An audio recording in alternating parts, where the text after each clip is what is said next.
What's up, everybody? Welcome to another episode of The Panel, which is brought to you by PrizePicks, where you can run your game, control your game, and ultimately win your game. Play $5 and you can instantly get $50 using promo code The Panel. But let's get into it, y'all. The NBA Cup Finals are finally here.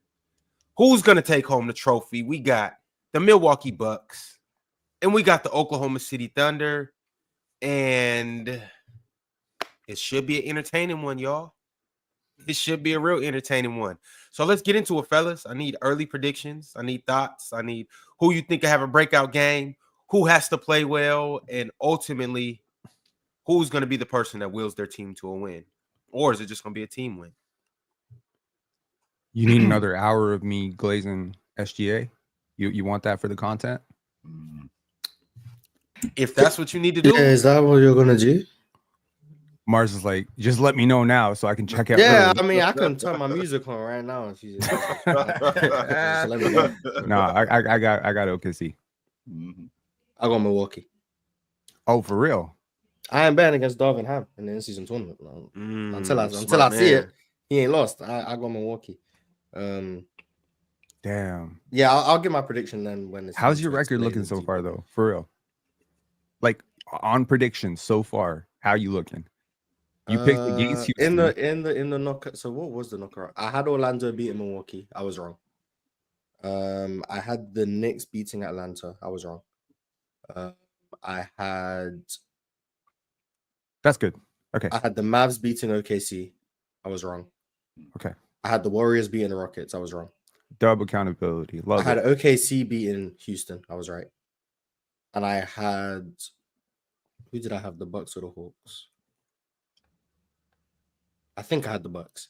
So I think I got the semifinals right, but I got all of the quarterfinals wrong. So I've been right about everything except for Milwaukee versus Atlanta. I thought Atlanta was gonna win. So I'm like, all right, maybe I'm underrating this Milwaukee team because of where they started the season. Right. You definitely are. all of y'all are, but that's a conversation for a different day. As for tonight, you 100% are. So Ron, I want to start the conversation with, I love Oklahoma City on their perimeter. I think they can take advantage of what Milwaukee does. They do a great job in mismatch hunting. If I'm SGA, I'm doing everything that I can to get Damian Lillard in action and keep him in the action and consistently go after him. With their defense, I want to play fast. I want to speed the game up, and I want to get Milwaukee, in terms of their perimeter guys, I want to get them on their heels playing defense. But I think the difference in this game is Giannis. I don't think that they have an answer for him. And with their lack of size and with only having Hartenstein, do I say his name right? I want to make sure I get his name. I don't want to say his name wrong. Is it Hartenstein or Hartenstein? Stein. Okay. I've heard Stein, and Stein. You're right. But I do know for a fact that he's one of us. I know that for a fact. So I'm gonna go with Hartenstein. But with that being said, I mean Giannis, if I'm not mistaken, Giannis in the 23 games, Giannis's last 23 games, he's shot over 50% from the floor. He's getting a lot of his stuff.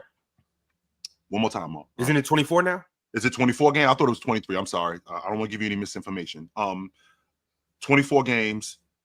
He shot over 50%. A lot of his stuff is at the rim. And I feel like with Oklahoma City's lack of size, even though they gang rebound, I think Brook Lopez and Giannis are just too much in the interior. And I think Giannis is going to be the difference in this game.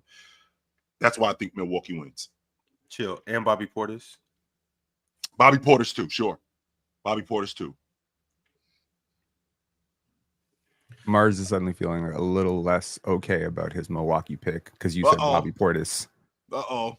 Nah, I don't think Bobby Portis is going to lose them the game. The last time Giannis shot below 50% in a game was in March. Of last season? Yep. Wow. And what did he shoot? Like 48% or some shit? No, like he that? was 41% against the Celtics. Oh, okay. And then the last time before that was against the Suns where he shot 48% in Right. March. So it's been about 8-9 months since he shot below 50%. But yeah, I got the Bucks. I think Tank is asking a great question. Who's going to stop Shea? No one.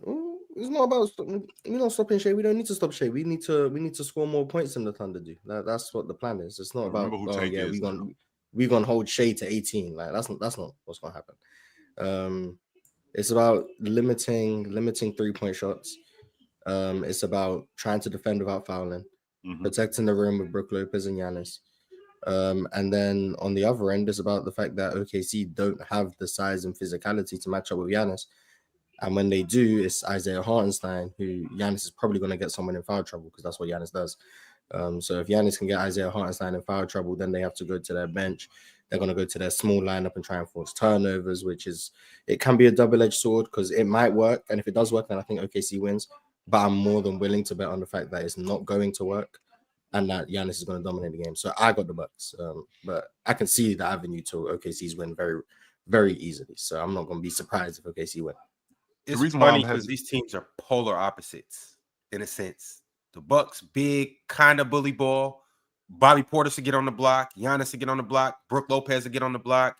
They have 2 dinosaur centers. 3 kind of with Giannis, but they have 3 legit big men. The Thunder, on the other hand, they have 1 big, and he's very versatile. He does a little bit of everything. He's like a Swiss Army knife. But for the most part, they're going to run 4 guards. They're going to play from the outside in. And on the opposite end, the Bucks are going to play from the inside out. So it's like weird because what the Thunder are going to throw at the Bucks don't really have an answer for it. And what the Bucks are going to throw at the Thunder don't have an answer for it. And I think that's more, Ron, that second part right there. I think that's where the divide is because Giannis is not just a big guy who runs the floor and plays around the rim. He's also a ball handler too. And he's also a shot creator and he's also a playmaker for Milwaukee. So he can get other guys shots.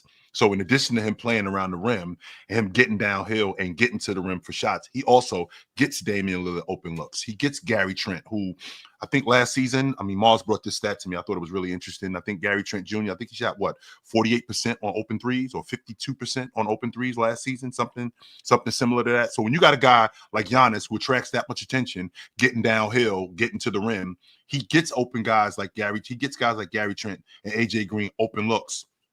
I think that makes it really difficult on Oklahoma City, especially when they go small, because as good as they are as a rebounding team in terms of ganging up on teams, as good as they are at that, to have to deal with Giannis all night, to have to deal with Brook Lopez, to have to deal with Bobby Portis on the glass all night, I think that's going to be too taxing for them. Is it possible that the Thunder are just better tuned up right now? They just faced a very good defense in Houston. That was suffocating. Tari Eason, Amen Thompson, the type of pressure that they faced, the fact that they had to overcome that. Dylan Brooks did one of the best jobs I've seen on SGA of anybody in a long time. Sure. Okay. I don't really rate Dylan Brooks like that, but sure. He was active. He was doing a bunch of stuff, He's like a WWE wrestler. You know what I mean? He's doing a lot of stuff, but it's all fake, right? Like the Russell Westbrook, Patrick Beverly thing. That's what it sounds like. That's what it sounds like. Y'all. He tricked y'all. He's doing a lot of stuff. No, he's got good lateral movement, and I mean, like, overall, what I'm saying is, if you can get through Houston, if that was your last game, I think you are very battle tested. So fair enough. That's fair. But the Bucks played Houston too. And they beat Houston too. Don't leave that out, Ron. That's very important to mention. What? Okay, first of all, they beat us by 1, and the refs have already admitted that Giannis was out of bounds. How much did OKC beat y'all by? Mars with the refs more than 1. Mars, they beat us by like 12. They beat us by like 12, 13, 14, something.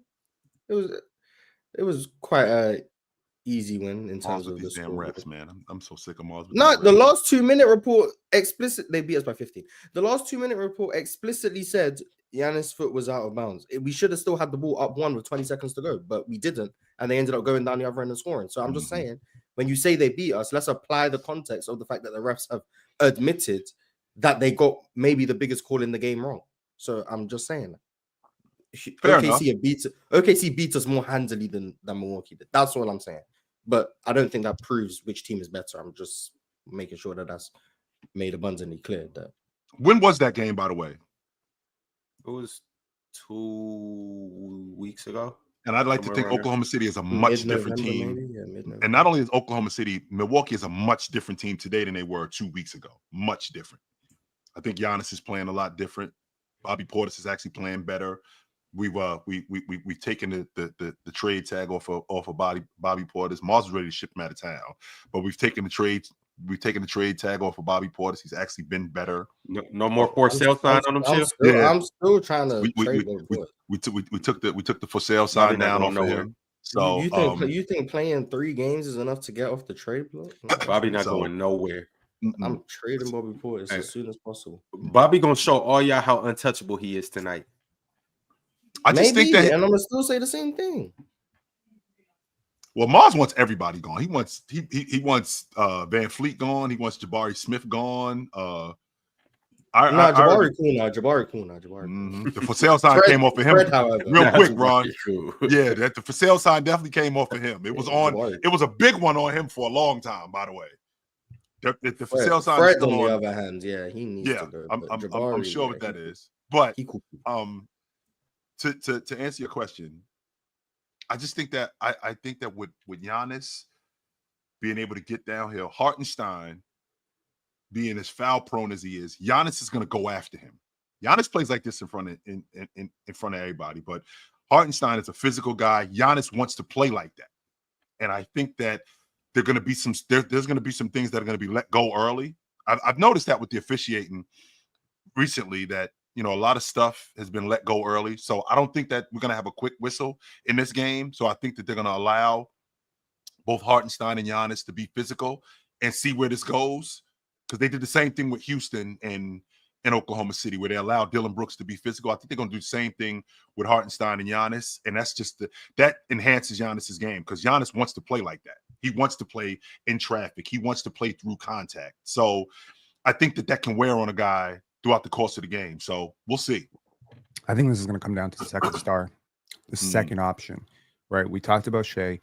We think he's going to get busy. We think he's going to do his work, right? We talked about Giannis. We think he's going to be unstoppable. He's going to get eye-heart and foul trouble. What about Jalen Williams and Dame Lillard? I think that's what breaks the game open. Can Jalen Williams go off for like 25, 30? Can Damian Lillard shake that perimeter defense? Because, Shea had like 4 steals in like 5 minutes to open that Houston game. That was insane. I think that might have been a record. Okay, I don't remember anyone saying it, but I can't remember the last time I've seen one guy open up a game with 4 steals like that. And he's the weaker defender on their perimeter at times. Some people say like he's the one that gets picked on a little bit. So, you look at Jalen Williams, you look at Alex Caruso, you look at the depth, it's just overwhelming. The bench and the second star to me, because Shea and Giannis can go band for band and they can match 30, 30, 35, 35. But it's like the rest of it, I think it'll really come down to how good a game Damian Lillard is going to have to match how much better OKC's supporting cast is. This sounds like a game. This sounds like a game that's tailor-made for Dame Lillard, though. Since you brought that up, Penn, because Dame tailor-made. Yeah, he gets busy in big games. I don't know what it is like games like this. Damian Lillard, and he's been having an All-Pro type of season this season. So this game, this game, far. 100%. I think Damian All-Pro. If the season ended today, I'd go that far.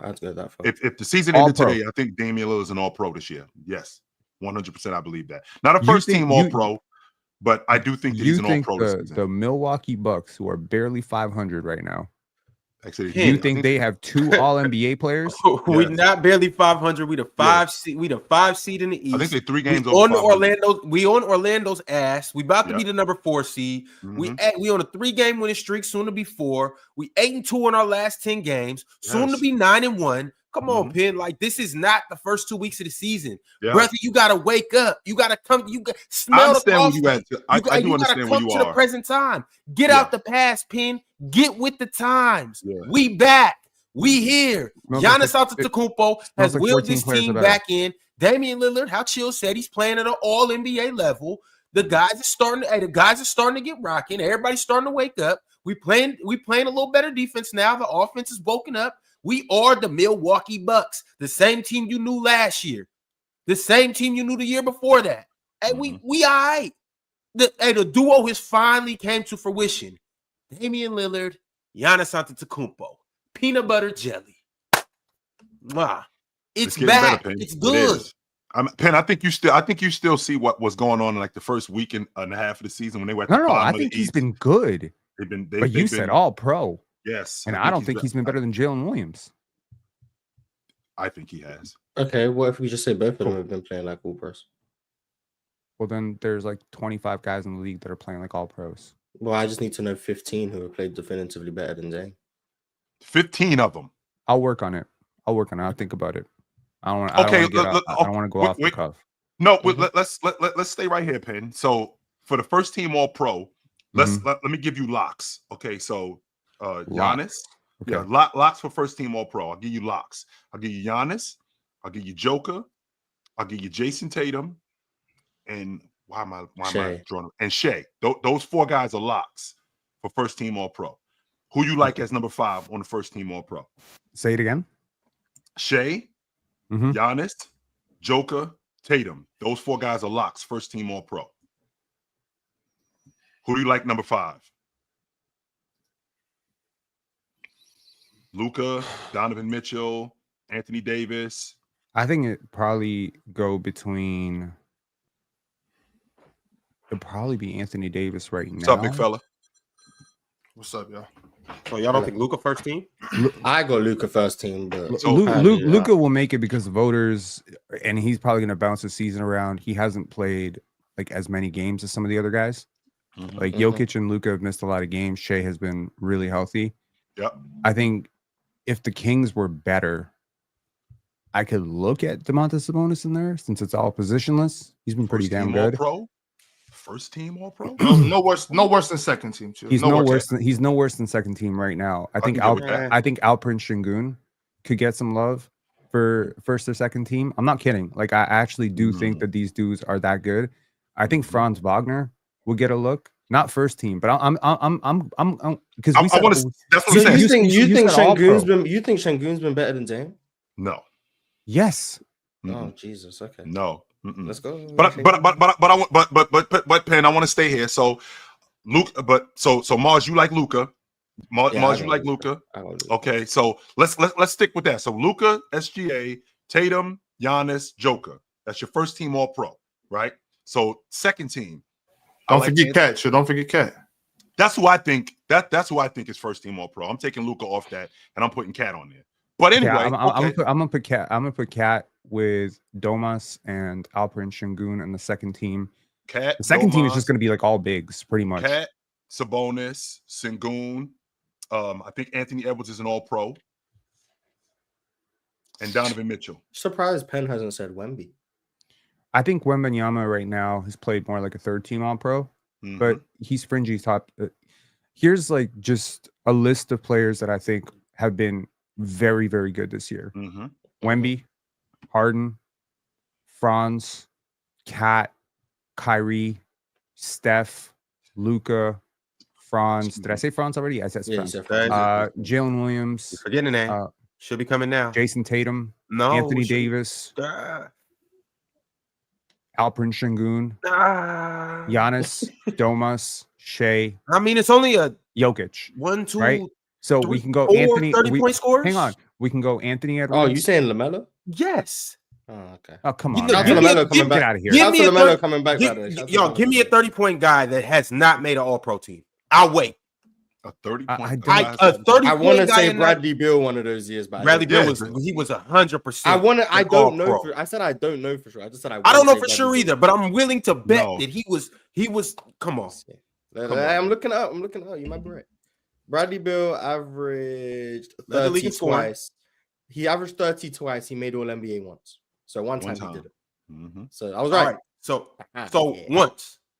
No, that's just the most recent one. That might be another one. I'm telling you, that is the one other time. If there was a fourth team All Pro, Dame would make it. That's the gap, though. Yes, I do think Alperen Sengun and Franz Wagner have been better than him this year. I do think that. Now, I don't think Sengun is the All Pro, but now Franz is going to miss the cutoff. In fairness, Franz is probably going to miss the cutoff for 65 games because he's got the torn oblique, and Paolo, when he was playing, was also better than Dame. So there's 2 players on the Magic.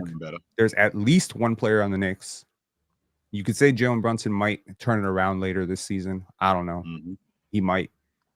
You could say LaMelo Ball has been close, very close. I don't think it's that far. I think they're splitting hairs. I think it's really splitting hairs between Dame, Jalen Brunson, and LaMelo Ball in terms of their impact this year. Those 3 have been splitting hairs because Lord knows none of them are impacting the game defensively in a significant way. They're all impacting the game very much offensively. I don't know. De'Aaron Fox hasn't had like the greatest season, but he could still turn it around. We're just the quarter mark. We're at the quarter mark right now. But I do think how many games have you played, Ron? What y'all 14 and 11, I think. Most teams have played 25 to 27 games. So we're played 28 for some weird reason. Yeah, so a third of the season is already over. Right, so a third of the season is already over. True. So almost, yeah. We still got 2/3 of the season left, and the way Dame has been playing, was it 24 game, 24 game, 25 and 7, 25 and 7. He's been less efficient this season than he has in the past, but he's still been really good at the long ball line, still getting downhill, taking care of the basketball, and Milwaukee is playing better. Yeah, I mean, look, there's just a lot of good players, man. There's a lot of good players this year. Cameron Johnson's been great. Nikola Vucevic has been great. They're not on really good teams right now, right? Peyton Pritchard's been awesome. I think he's second in the league in 3-pointers, and he comes off the bench. He's been great. He's not making an all-pro team, but, Evan Mobley's been fantastic. So you got to ask yourself, if the voters want to reward good teams, how are you leaving? You're putting 0 Cavaliers on the All-Pro team. I got Donovan Mitchell second team. Yeah, I'm fine with Donovan Mitchell making. Mars and I actually had him first team, but I got him as Pim, with that being said, the Celtics only had 1. I got him as Tatum. So I already know how Penn feels about Jaylen Brown. Everybody, for the most part, everybody only has 1. The Bucks would have 2, but just Damian. So why are the Bucks? Why are the Bucks the team that has 2? Because they have Dame and Giannis. Great players. Yes, that's why. Because they got Dame and Giannis. Yeah, I don't get how that's. I don't understand the question. And Mars and I had this conversation yesterday. I would not be surprised if Evan Mobley was on the All-Pro team, that third team. That would not surprise me at 18 and 9, being the Defensive Player of the Year candidate. That would. He's taking a step up offensively too. I think he led him scoring yesterday. Yeah, he was 20 and 8 yesterday, 21 and 8, something like that. They were up by 200 in the first quarter, man. That game where they blasted him. A couple teams got blasted last night. But all right, y'all. Back to the game, chill. I do want to. I just mentioned the run that the Bucks are on. 8-2 in their last 10, 3-game winning streak. They are the 5th seed, 14 and 11. But also got to praise the Thunder as well. They're at the top of the West, 20 and 5. They are 9 and 1 in their last 10, and they are on a 5-game winning streak. So salute to the Thunder as well. These are 2 scorching hot teams coming into this game. So obviously we know it's going to be a battle. Penn, you asked the question, and so I got to get everybody's answer. Ox, I also got to get your prediction for tonight. So I'm holler at you first, but then everybody else, I need you to answer. Who has a better game tonight, Dame or J-Dub? And give me your reasoning why. Ox, prediction, and then answer that second question, and then everybody else. Let me know. Prediction on who's going to win tonight, not who's going to. Okay. I'll probably have to go with OKC. I think I'd have to go OKC. When you think about what Penn said a minute ago about Dame and J-Dub, I think OKC got more for Dame. You know what I'm saying? As far as slowing them down on the perimeter, they got that swarming defense out there. I am concerned with how they're going to slow down Giannis. I'm not sure if Hartenstein is equipped for that. I'm not even sure if that's going to be his job. I don't know who's going to slow down Giannis. Whether they're going to try to, gang up on him with J-Dub and Hartenstein, or whatever scheme they're going to run. I'm not sure what Dagenhart has for that. I think that's going to be a tall task regardless. And like I said, that might not even be their goal. Their goal might just be to just shut Dame down or the other guys. But I'm pretty sure OKC is going to take care of them because just strictly because of their defense and also Milwaukee's inability to slow Shea down. I don't think they got anything for him. So just based on that alone, I think OKC is gonna go ahead and take care of them. And who's gonna play better between J-Dub and Dame? I guess in a roundabout way, I just said J-Dub. You know what I'm saying? Because I just think that defense that OKC is going to play on Dame is going to be hard for him to deal with. I mean, Dame's great. You know what I mean? Dame's great, and I don't think you're just going to shut him down. But that defense is tough for anybody. So I think they'll have a chance to fluster Dame in stretches and, you know, just get in them a little bit. So I'm gonna go with OKC tonight. Yo, but we'll know. I will know because, you know, me and Chill will be watching live. So, you know, we'll see. That's a fact. Figure it out. On playback tonight, y'all better pull up because Chill and Big Ox will be there. Jordan, what's good with you? What up? You fresh in here, and I'm gonna put you on the hot seat. I need your prediction. Damn. OKC in Milwaukee tonight. Who wins and why? That's right, Jordan. Walking right into practice. We putting you right in the one-on-one drills right from the beginning. But playing defense stuff, not offense. Yeah. Putting you right in the one-on-one drills. With that drill, when everybody gets a chance to go at him, see how many stops he can get. Right from the beginning. That's what we know with Jordan. All right. Look, so this what I'm gonna do on that. I was listening to anyway, but this what I'm gonna do on that. I'm gonna go with the Bucks. I'm gonna go with the Bucks just because, number one, Giannis, him and Dame look like they found something. That's number one. And I saw the Thunder kind of struggle a little bit with Houston kind of in the first half, and just mainly because the Rockets couldn't score. Like, we just couldn't score. The Bucks can score, and they got Giannis, and they got Dame, you know, and Giannis is a big presence on defense as well too.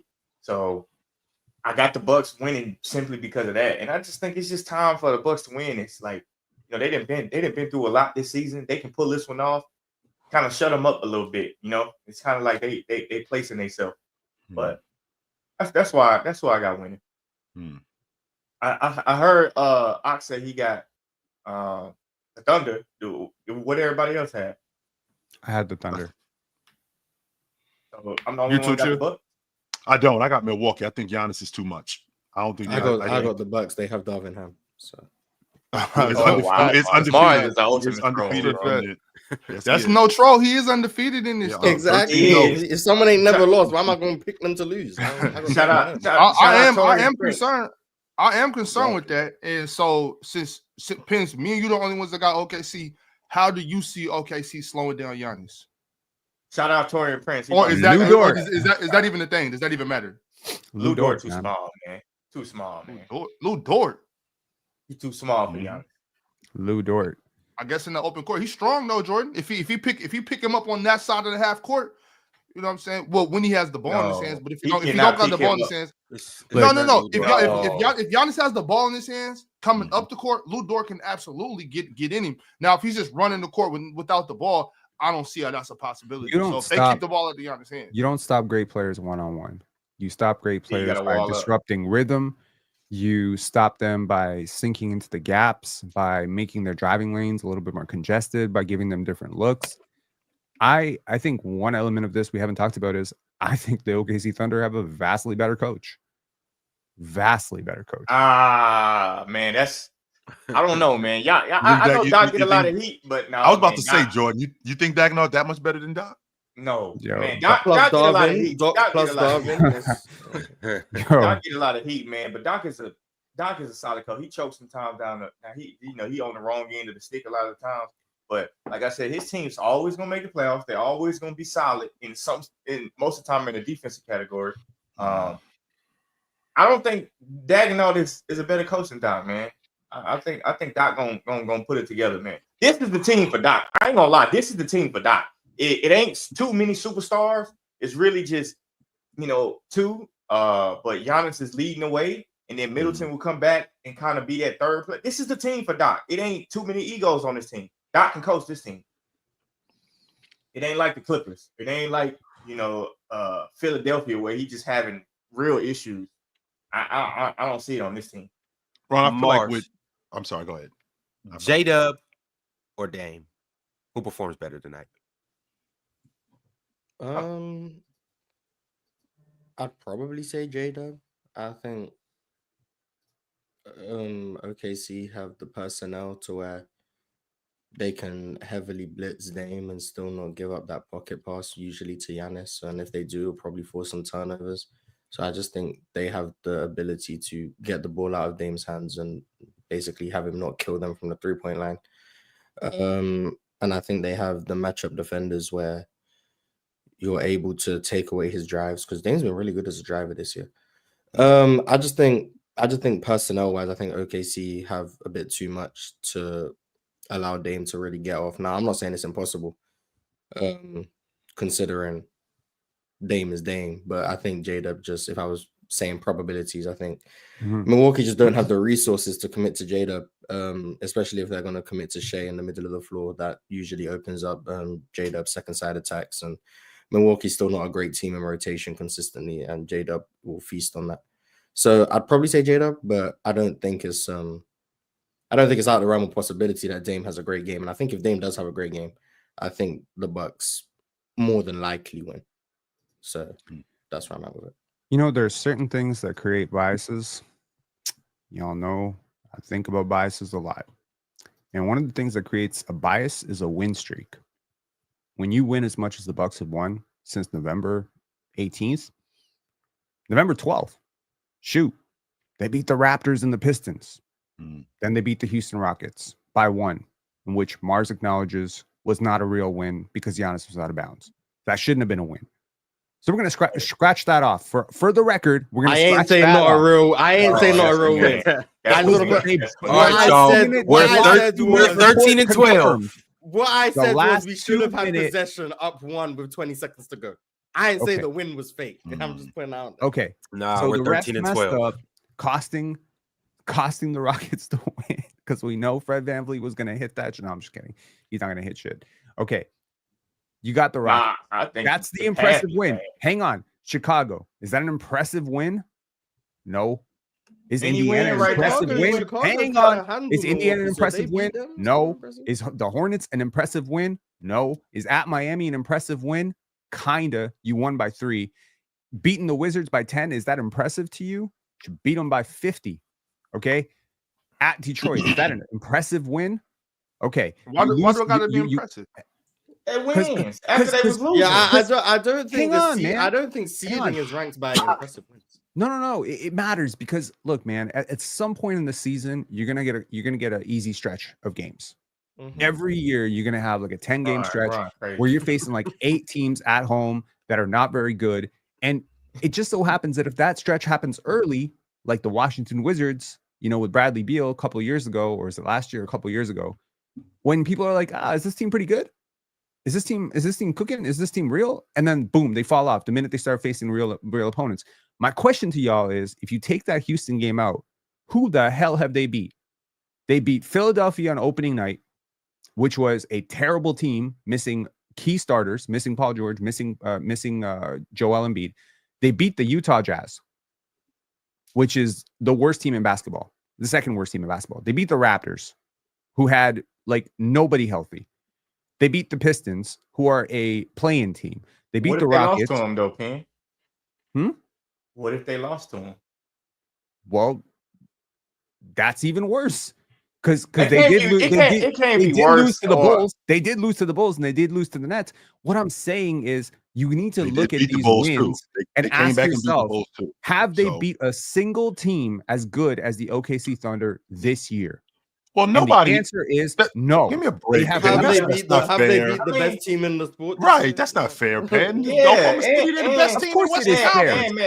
No, that's you are picking. No, hang on. You are picking the Milwaukee Bucks over the OKC Thunder when the OKC Thunder have a much better record and have beat way better teams. Right. They had beat the Golden State Warriors. They beat the Sacramento Kings. They beat the Portland Trailblazers. Fine, but they also beat the Phoenix Suns, I believe, with Kevin Durant. They beat the Los Angeles Clippers. But Ben, how many teams have the Bulls beat themselves? They're playing each other.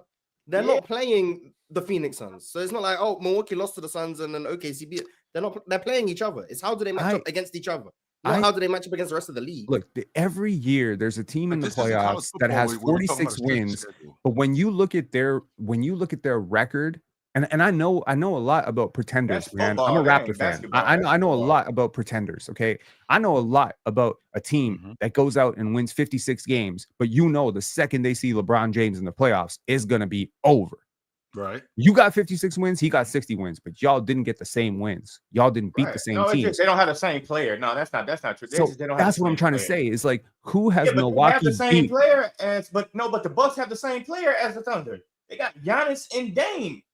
Yeah, you're thinking Giannis and Dame, and then this is the second bias that we talk about, which is aging stars. Okay, Damian Lillard is not Portland Dame. Don't tell me he doesn't. No, and he does not have to be. That's not fair. But that's when you say he's an all-pro. He's not. He's not an all-pro. He's not playing an all-pro. You still haven't given me legit logic on why he's not. You have not named 15 players in the league. I literally did. I think I named 20. I think he's Portland Dame. I just think he's playing next to another superstar. But yeah, and we let you slide with the Sengun too, Pin. We just kind of let you just skate through. Dame. I think Dame's having a hell of a year. Almost 26 on 7.5 assists. That's incredible. Like that's good. Playing next to a better 26 and 8. This is Dame's third most efficient season. I'm gonna say the same thing that I say about RJ Barrett's 23, 6 and 6. But it doesn't matter the same if you're not playing defense. No, yes, it does. But he wasn't playing defense in Portland, so that can't be your explanation for. Because that was generational offensive carrying. But how is he meant to carry when he's playing next to the second or best player in the world? Right, and on top of that, he's having one of his most efficient seasons that he's had in his career. No, he's not. He actually is. It's literally his third most efficient season of his career. Like, that is a fact. Maybe you haven't been paying attention as much. I don't know, but this is his third most efficient season of his career. He has. Penn, 100% he has. Efficient season. Yes, this is his third most efficient season. How are you measuring efficiency? Relative true shooting. Okay. The same way, and if you want to go raw true shooting, it's only the fourth year of his career above 60%. Okay, and this is why numbers suck. Sometimes. Don't do that, Penn, because you are one. Hang on, Ox. I'm with you. I've been following Ox a lot on social, and he has convinced me El basketball. Okay, one thing. Get him, Penn. The ease of your shots. If you're gonna say this is one of the most efficient seasons of his life, I need you to understand that his shots in Portland were harder. Okay, number one. Number two, he was playing in the West. The competition he was going up against on a nightly basis wasn't Charlotte. Okay, Penn. So if you're gonna use a player's stats as a number two option, let me give you an example. When Pascal Siakam, sorry to the chat, I got to use a Raptors example because I follow the Raptors. When Pascal Siakam was playing next to Kawhi Leonard and Kyle Lowry, he was like a 61% true shooting. Right. The second you remove Kawhi Leonard, he went down to 55. That's a 6% dip. That happens with everybody. Like, yeah, but hold on. That's what I'm trying to say. Keep going, Penn. It matters that you're playing off of Giannis. You should be more efficient. If you was Portland Dame right now, he'd be damn near shooting 66% true shooting right now. There is an actual fall off, but his game has to adjust to him playing next to Giannis. Like that's the point. That's the point. May I please, if we're okay? So number one, can we kill the Western Conference logic, Penn? Number one, a third of our games are played against the Western Conference. So stop with the bullshit about the Western Conference. I'm tired of hearing that. It's not like this is not college football where you only play these teams. A third of our games, 1 out of every 3 games we play, are against the Western Conference. So let's kill that right now. That's number one. No. Hang on there. If you look at strength of schedule right now, what difference does that make? We play against the Western Conference. Huge difference. We play a third of our games against the Western Conference. Easiest, that's number one. But that's a terrible argument. That's number one. Number two, I want you to flip. You talk about number two. You talk about having Giannis Antetokounmpo. Just so you know, for 6 years, I ran in the backcourt with a dude that averaged 20 a game. How many dudes can say that? Not many. So the buckets that I was getting, I made life a lot easier for CJ McCollum. Guess what he did? He made life a lot easier for me too, which would explain why I had the efficient seasons that I had. Now I got to go play with Giannis Antetokounmpo. You are not comparing CJ McCollum and Giannis Antetokounmpo. But the point that I'm making is that I'm going to play with a different guy, and the style is different. And with the style being different, I'm still having one of the best, most efficient seasons that I've ever had.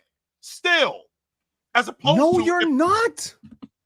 Y'all lying. You're using numbers to manipulate facts that are not true. But you can't. You in the same breath can't. You also in the same breath can't say, "Hey, if Dame didn't have Giannis and he was Portland Dame, he'd have a 66 true shooting." You just made that up. Yeah, based on what? Based on the fact what that, Dame would have look, you're as good as you are. There are certain things that are going to make you worse. If you play the 96 Chicago Bulls every night, you're going to be worse. You're going to have a bad season. Sorry to tell you, that team is designed to mess you up. Okay, 82 games in the season, and the I Bucks hear you, started off Jordan. I know where losing. If you look at the But strength of I- schedule but right I now, don't do you know know. the 7 easiest? So then what do I do if Dame, without Giannis on the floor, per 75 possessions, averages 34-8 on 68% true shooting? That's without Giannis. Is that Portland Dame? Per God 75, when Giannis isn't on the floor, Dame is averaging 34.5 points, 8.5 assists on 68% true shooting. Does that sound like Portland Dame numbers? No, he just made that up. I just looked it up. No, While you didn't, Marsh. You just made that up. He's actually more efficient with Giannis off the floor. So when his shot quality is worse, by your admission, is he better? Is he Portland Dame? Is that Portland Dame enough for you? Is that good enough? They beat Miami this season without Dame, without Giannis, when they won by 3. Go look at that game. They beat Miami. Was that Portland Dame enough for you? What more do you need to see to say it's Portland Dame? Like, what are we looking at here? What are his numbers? What are his numbers? In fact, I would say when you look at the stat of 500. shot quality, which I didn't even know was a stat, his shot quality doesn't change with him without Giannis. Dude, it's the when exact you're same. going to play That was in the 66% of your schedule against actually good teams, what people don't realize is there's not a small gap between the West and the East. It's a seismic gap. They should be in different leagues, these two conferences. It's insane. Okay. When you are looking at the strength of schedule, the 7 or 8 easiest schedules from here on out are all in the East. These teams have an easier go at it. And guess what? Milwaukee has like the 5th or 6th easiest schedule remaining. Yeah, because they have a lot of games against Washington and Chicago and Charlotte and Toronto. These are easier teams. These are not good defensive teams. These teams are not bad by miracle of God. They are bad because they suck at defense. You know what that means, Pin? Let's go, Giannis. Wait a minute. Let's win these games. Get that MVP, baby. Let's go. How does Milwaukee have one of the easiest schedules? It matters to me that you play 66 schedule against a better conference, man. It matters to me. They started off winning one game and lost like 9 in a row. Context matters in basketball. I don't care if you like playing against a team that's not good. If you can rack up wins and you just keep racking up wins after you done got on a losing streak, you're in good territory. Sometimes you need that break to get you uplifted. By us looking on the roster, we saying these guys can be contenders. They started off rocky and now they back to kind of like on the float of things. Yes, the strength of schedule is bad, but when they was losing them games, they were still playing like bad teams too. They lost to them. But like, Jordan, it just happens. But Jordan, I don't like that strength of schedule stuff because it's like it's like damn if you do, damn if you don't. How do they have the easiest schedule? What I don't understand is how do they have the easiest schedule? They've only up until they played 25 games. 2 of those games have been against Western Conference teams. That's it. Just 2 of them. So they still haven't gone. So they still haven't gotten the Clippers in town. They still haven't gotten the Lakers in town. They still haven't gone on their West Coast road trip. They still haven't done any of those things. On top of playing the better teams in the West in the Eastern Conference, they still haven't done that. So with that being said, how do they have one of the easiest schedules in the game? How is that possible? And the question is, do they have the ability to beat Western Conference teams? Like, do you think they can't? We're gonna find out tonight. You're gonna find out tonight because you're gonna be. You just talked all that about the Big Bad Rockets. You just talked all of that. They was the second seed at that moment in time, and we took care of them. Albeit you'll say it was a fake win and this, that, and the third. I ain't saying it's a fake win. I'm saying it's your only commendable win of the year where you beat a team that was a legit. And are the Rockets a contender? I think that's a question worth asking. Not, but so then why'd you praise OKC beating them? You just said they played all this good ass defense. Dylan Brooks did this. Giannis isn't a commendable win. Yes, it is. In Miami, by the way, Moss. In Miami, on the road, in the in-season tournament. Also, Dame is averaging 36.5 points in his 2 games without Giannis on 79% true shooting. I just want to understand how he's talking about against who? Against the Cavs and the Heat, 2 legitimate teams. The 2 games that Giannis hasn't played, Dame averages 36.5. 8.5 assists on 79% true shooting. 40 a game without Giannis on the floor. And then in the whole minutes without Giannis, he's averaging 34.5. If you're going to use 62% true shooting for Dame and say this is one of his most efficient without Giannis, though. I hear you. What I'm saying is, if you're going to use that number as a blanket statement to say this is one of the 3 most efficient seasons of his life, then I need you to consider volume of attempts too. Okay. His attempts go up It with 100%, matters he's to scoring me 100%. that you shoot gotta take more 37% shots. as Best the players first on the court. option in the West on higher volume with Portland. Now you're doing 12 attempts Yeah, from but he's three not the at the first same option, though. percentage But why is he- but he's as not the the first option. Why Yes, talking that about matters. just threes? I mean, getting to the line, getting to the rim. I said this is one of his best driving seasons. I'm bringing up the fact that his numbers without Giannis are actually higher and more efficient. So No, I idea hear is- you. He's having a really good season. There's a lot of guys having a really good season, and I'm gonna put I'm gonna put Alperen Sengun over him. I would. And largely it is because Alperen Sengun has taken a massive leap defensively, a big leap. Okay, Franz Wagner is above him for me. He's gonna miss the cutoff, but he's played better than him this year. I'm not saying he's having a bad season. He's having a much better season than last year. He's a top 25 player right now in the league. Easy. When you start to get to top 20, we start having some uncomfortable conversations. You get to top 15, you lose me. That's my point. You're not telling me the Bucks have. Portland Dame. That's what the All NBA stuff. I don't think he's Portland Dame because literally the last season of season. Portland Dame was, to me, a top 10 player in the league, and I don't think he's top 10. Well, the league has also gotten better, but The league I could has just- gotten better, but I he's could just not. make Portland the Dame. argument that he's just playing second. Bro, fiddle to his Portland numbers Dame already. averaged 43 points per 100 possessions. 43. Okay, current Dame with Giannis off the floor is averaging 46 points per 100 possessions on better efficiency. And this is the same So Dame even who if you was want to last- use that argument, I would just say the reason his numbers are down is because he plays next to Giannis. Because when Giannis isn't on the floor, he averages more points than Portland Dame did. More And efficient. He's And supposed to Penn, defer to this Giannis. and If Penn, this is the he same. didn't defer to Giannis, you would be mad at him, Penn. You would be And saying he Penn, shoots reckless shots. I don't. In the And Penn, this in is the same. This Dame's is the same best game games of the season have come up against good teams. without Giannis. Without Giannis on the floor, and Penn to add that, and Penn to compound that. Dame's last year in Portland, he was 32-8. His last year in Portland before he got taken out of the lineup. And they suck. Right? He was awesome. So this year, But they without suck, though. Don't Giannis in forget the that, though, lineup, Chill. They suck. even if they did suck, he was the first option. And we're not talking about Portland winning the championship or going to the playoffs. We're talking about Portland Dame. This is a guy who came off an injury, got himself back into the top 10. Is he playing today like Portland Dame with Giannis out of the lineup? Yes, he is. Yo, no, he's not. And let me tell you something. You can say, and I'll conclusively agree with you, that his two best games this year came against Miami and Cleveland. I'll agree with you on that. Okay. And those are two very good teams, or at least one really good team. Yep. And his third best game came against Boston, at Boston. Okay.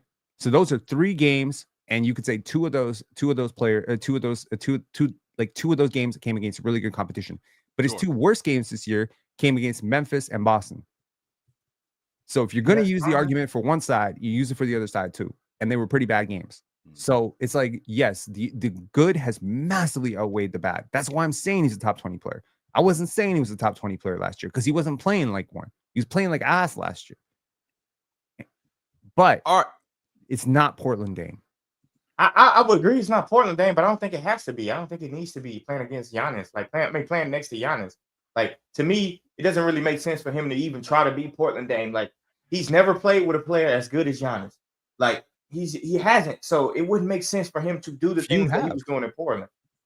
Yeah, so why he need to do the things he does in Portland? Like, and you got Chris Middleton coming back. Well, that's already back. That's winging himself in.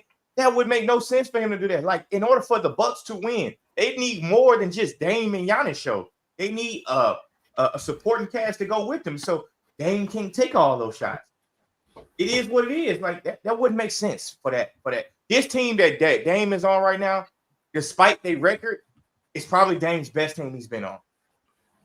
Mars, he talking about he never played with a guy as good as Giannis, like Al-Farouq Aminu don't exist. You crazy Fact, as that hell. was You crazy as hell.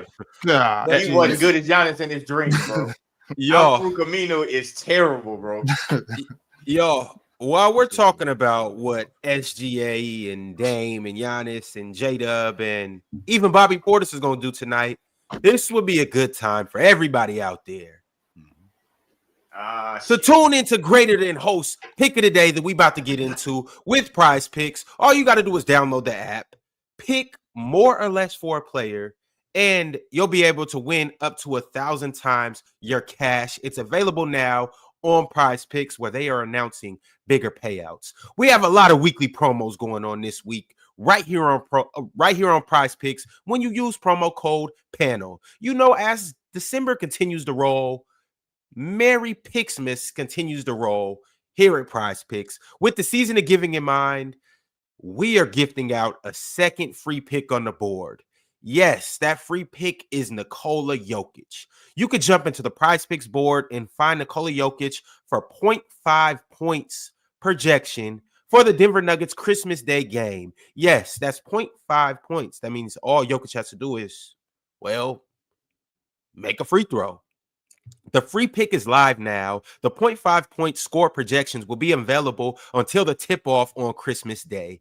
I will show you guys right when we all make our picks of the day. Y'all know how it goes, but a couple other things too. If you haven't jumped in there and tried out the new power play option in your lineups, you can now craft power plays with up to 6 player projections involved. It's live now, so download the app and use code PANEL. Also, as Picksmas continues to roll, you can follow along throughout the whole holiday seasons as the Picksmas continues moving on. So stay tuned. It will be another one that will drop. Let's get into it, fellas. It's time to go ahead and make this happen. I know that you guys haven't really been doing the best job, but we'll continue to make things happen. But as of right now, here's how we looking. What's the record? Okay, Chill, you got a dub last night, so you 2-6. Still garbage. Ox, you got a dub last night, so you 3-5. I just suck. Mars, you and Ox are tied at 3-5. I took a L yesterday. I'm 4-4. So we'll see if today can be a better day. What's this? Oh, this is what it was from last night. Swiper sold us last night with D Mitch, but that's all right. I sold last night with LaMelo, but that's all right. Let's get into it, y'all. LaMelo had 14, Ron. Well, he had 15. 10 assists. You know, he was focused on distributing. He was being a point guard. Just say it was his Fine. birthday back. He was being he was just being an all NBA point guard. Yeah, well, Demontis cook Jokic like he always does. Like I said, And then passed up the game-winning layup, by the way. Hey, Yeah. what is going on with him? We're gonna talk about the Montes. Hey, Ox, don't say that too loud. The boogeyman might pop up. I'm saying, but I was disappointed in that, but I was more disappointed in De'Aaron for even passing the ball. I want De'Aaron taking the last shot, but that's okay. Ox, we gonna get into that. I promise you we will. But Ox, I need you to go to the search bar. Okay. Type in Milwaukee or Bucks or whatever. Actually, just type in Jackson. Andre Jackson. This is going to be the easiest thing I've ever done for any of us. Yes. Goblin. No. Go there. That one all the way at the bottom. Turnovers? No. I don't want that one. Go up. What you want? Go up again. This guy's no log 10. The assist? I don't know where we're on at. Yeah, I don't know. He acted like he's seen something. Now he don't know what he's seen. I did see something. It's not there anymore. What did you go see? back. What did you see? All Buddy had to do was score. I'm talking about all Buddy had to do was get a point. But you know what? We're gonna go with AJ Green then. See, this is why I don't care about. This is why I don't care about Ron's record. He be trying to take the free. Right. You're Goblin. I'm balancing out things for us. You Okay, take demons, I take goblins. Yeah, Mars, you take a goblin, I take a demon. My record's the best, but look what you be taking. Like anyone could have. Oh yeah, AJ Green gonna make a 3. Like anyone. Mars, if you take a demon, or if you take a goblin, I'll take a demon. We can switch off every day. No, because I'm happy taking the risks. I'm just saying your record. What did Penn say about Dame? Strength of schedule. Like I'm not moved by you taking the easy games. You're going against the Wizards and praising your record. Like I'm not moved. Well, shout out the Bulls. Putting goblins on your record is really nasty. Like I don't care about you picking goblins, but putting that on your record. All right, you know what? Like, there's a reason that goblin. Like, that's all right. Cool. Say less. Go up. Pick on the assist combo.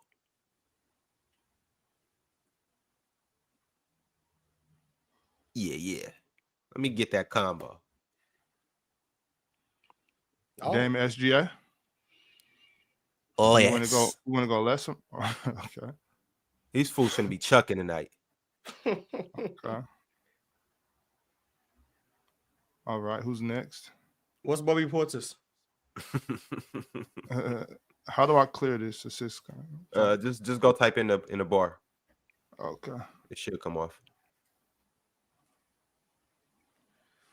1.5 assists. Demon 1.5. Wait, is there a demon for the threes? Can I flip it? No, choose that one right there. 0.5. Yeah, 1.5. Bobby Portis threes. Let's go. 1.5 threes. Thank you. There we go. Chill. The 1.5 assists. I'm taking more on that. I don't think well, you can't do you it. can't. That's right. We already did that. Yeah, So we already got Bobby. Bobby gonna be hitting tonight. yes, we already did click the assist combo, or if not, just go back to Yeah. popular. that. Yeah, Oh, okay. Boom. Yeah. I'm taking more on Giannis 30.5. But what else you got? Hold on. What else you got? I just Damn, why walked in. Shay's higher than Giannis? Chill, Damn. AJ Green. All he got to do is score a bucket. Mm-hmm. All he got to do is You know shoot he's a not three. gonna make a that's layup. easy, Yeah, though. You know he's not gonna make a layup. That's easy. Mm-mm. And take That's Giannis easy. 48.5 PRA. Let's see here. Take Giannis threes if you really want to take a risk. I did that. Ain't hit. But I'm taking Giannis 12 rebounds. I'm taking more. 12. I think Okay. Gotcha. I think more than 12 rebounds tonight. Damn. Mars, you already took a Bobby Portis pick. What was you gonna do? I was going for his PRA, 20.5 PRA right here. Yep. I wanted that. Chris Middleton assists have been pretty easy. Yeah, they are. We'll see what my guy Hartenstein got for us. 27. Less. 5 shots. He can make 5 shots. Less. Bro, shut up. 1.5 Uh, dunks. That's so free. Less. Hey, you know what the easiest ones have been for me? The free throws. Free throws. Free throws made. You guys are so boring. Yeah. Yeah, that's what I want to see. Yo. 14.5. Come on, man. There's no way he's getting that. Don't We'll just think about it. There was one that was blocked. Take block. It was like one block. Oh, it's 13.5 rebounds. It just went down. We're taking that. Yeah. See, this is why I'm fine having the same record as Ox. Ox takes risks. You guys just don't be taking risks, but Ox take risks. Yeah, I gotta live a little. Exactly. Hart- Wait, what shades for free throws made? What shades for free throws made? Let me see.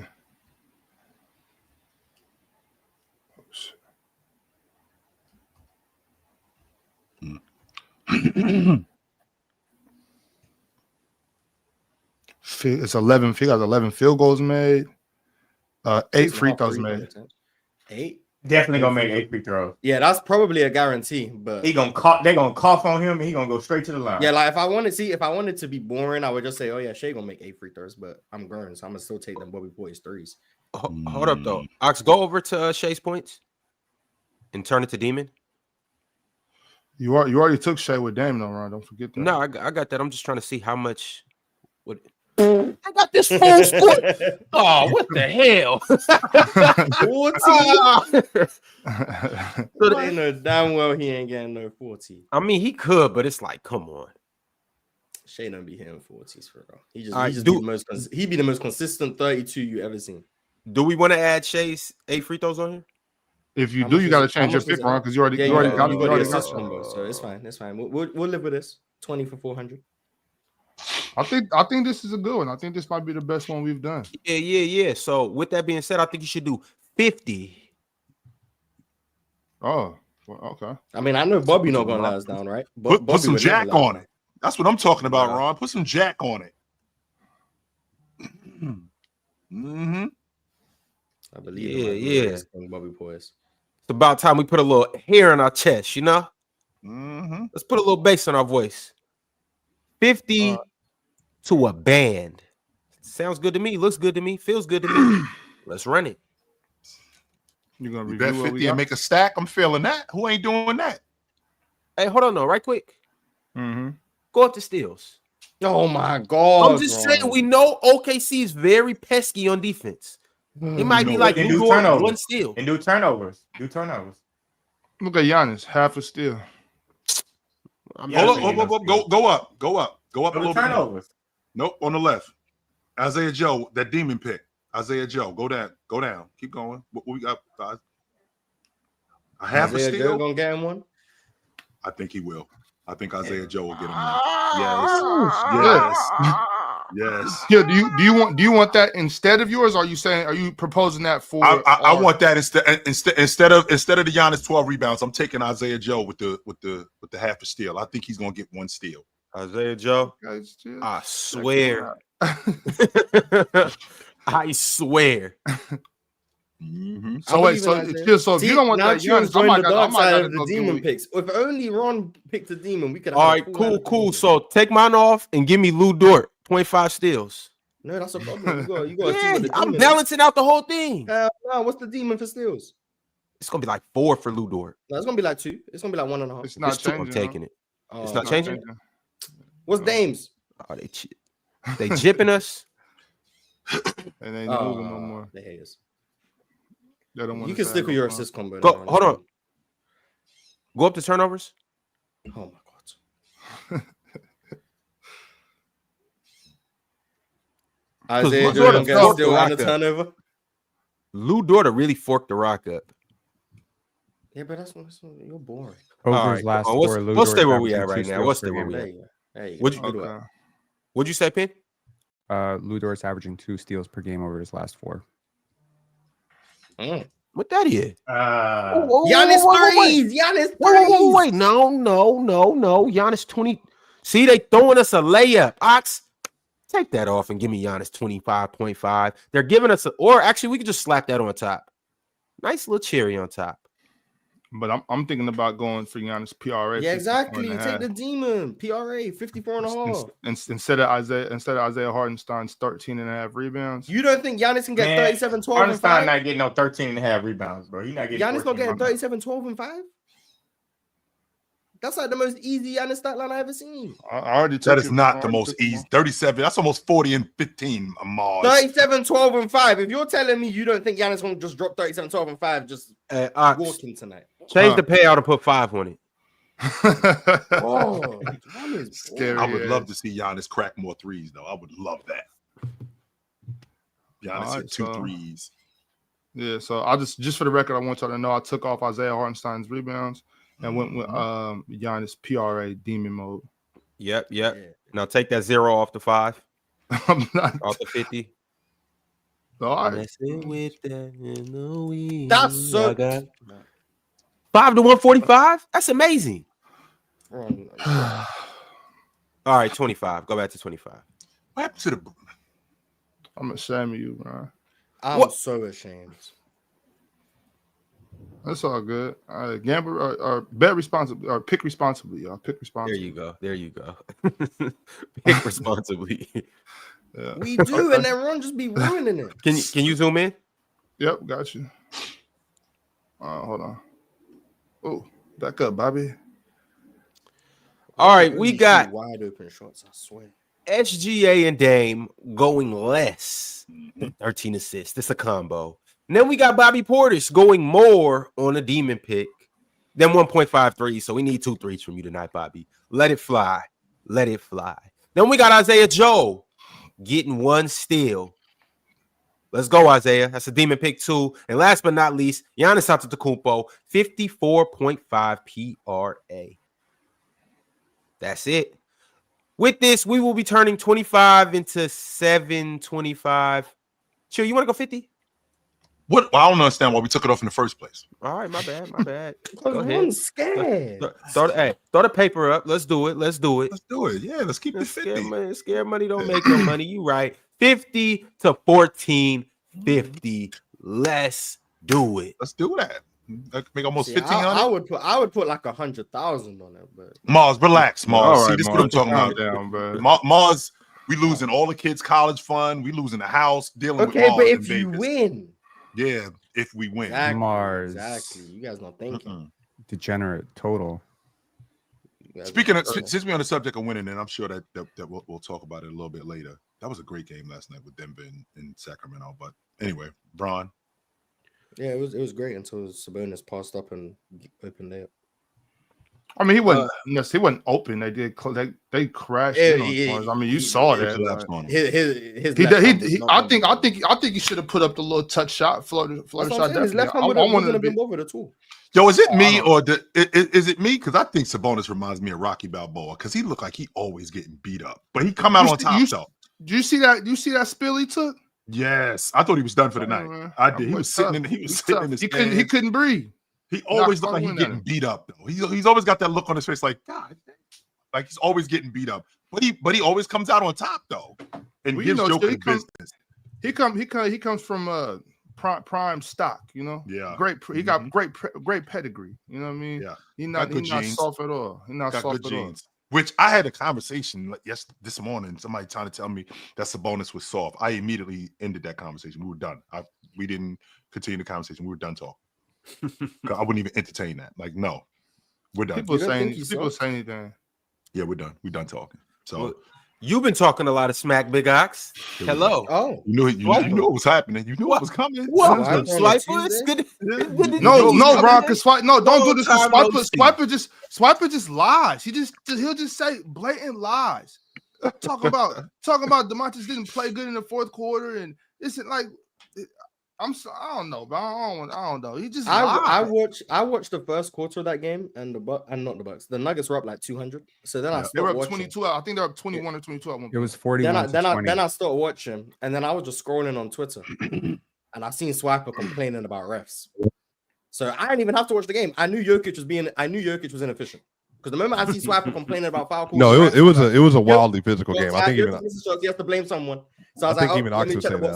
I think it's supposed to be physical when the but it was it's supposed to be physical. Well, just so you know, there are Nuggets people that have complained about Mark Davis before internally. Of course, because it's like like that. It's like that. It's really like that. So no, it was bad on both sides. So I'm saying it was a wildly disruptive game after they got up 20. Look, if the ref is letting both sides bang, and we're playing physical basketball, there's but they're letting if the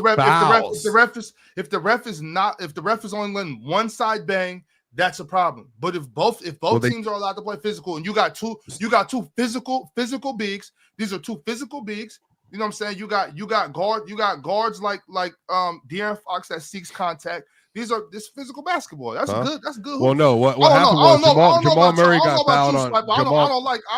Jamal Murray got fouled on.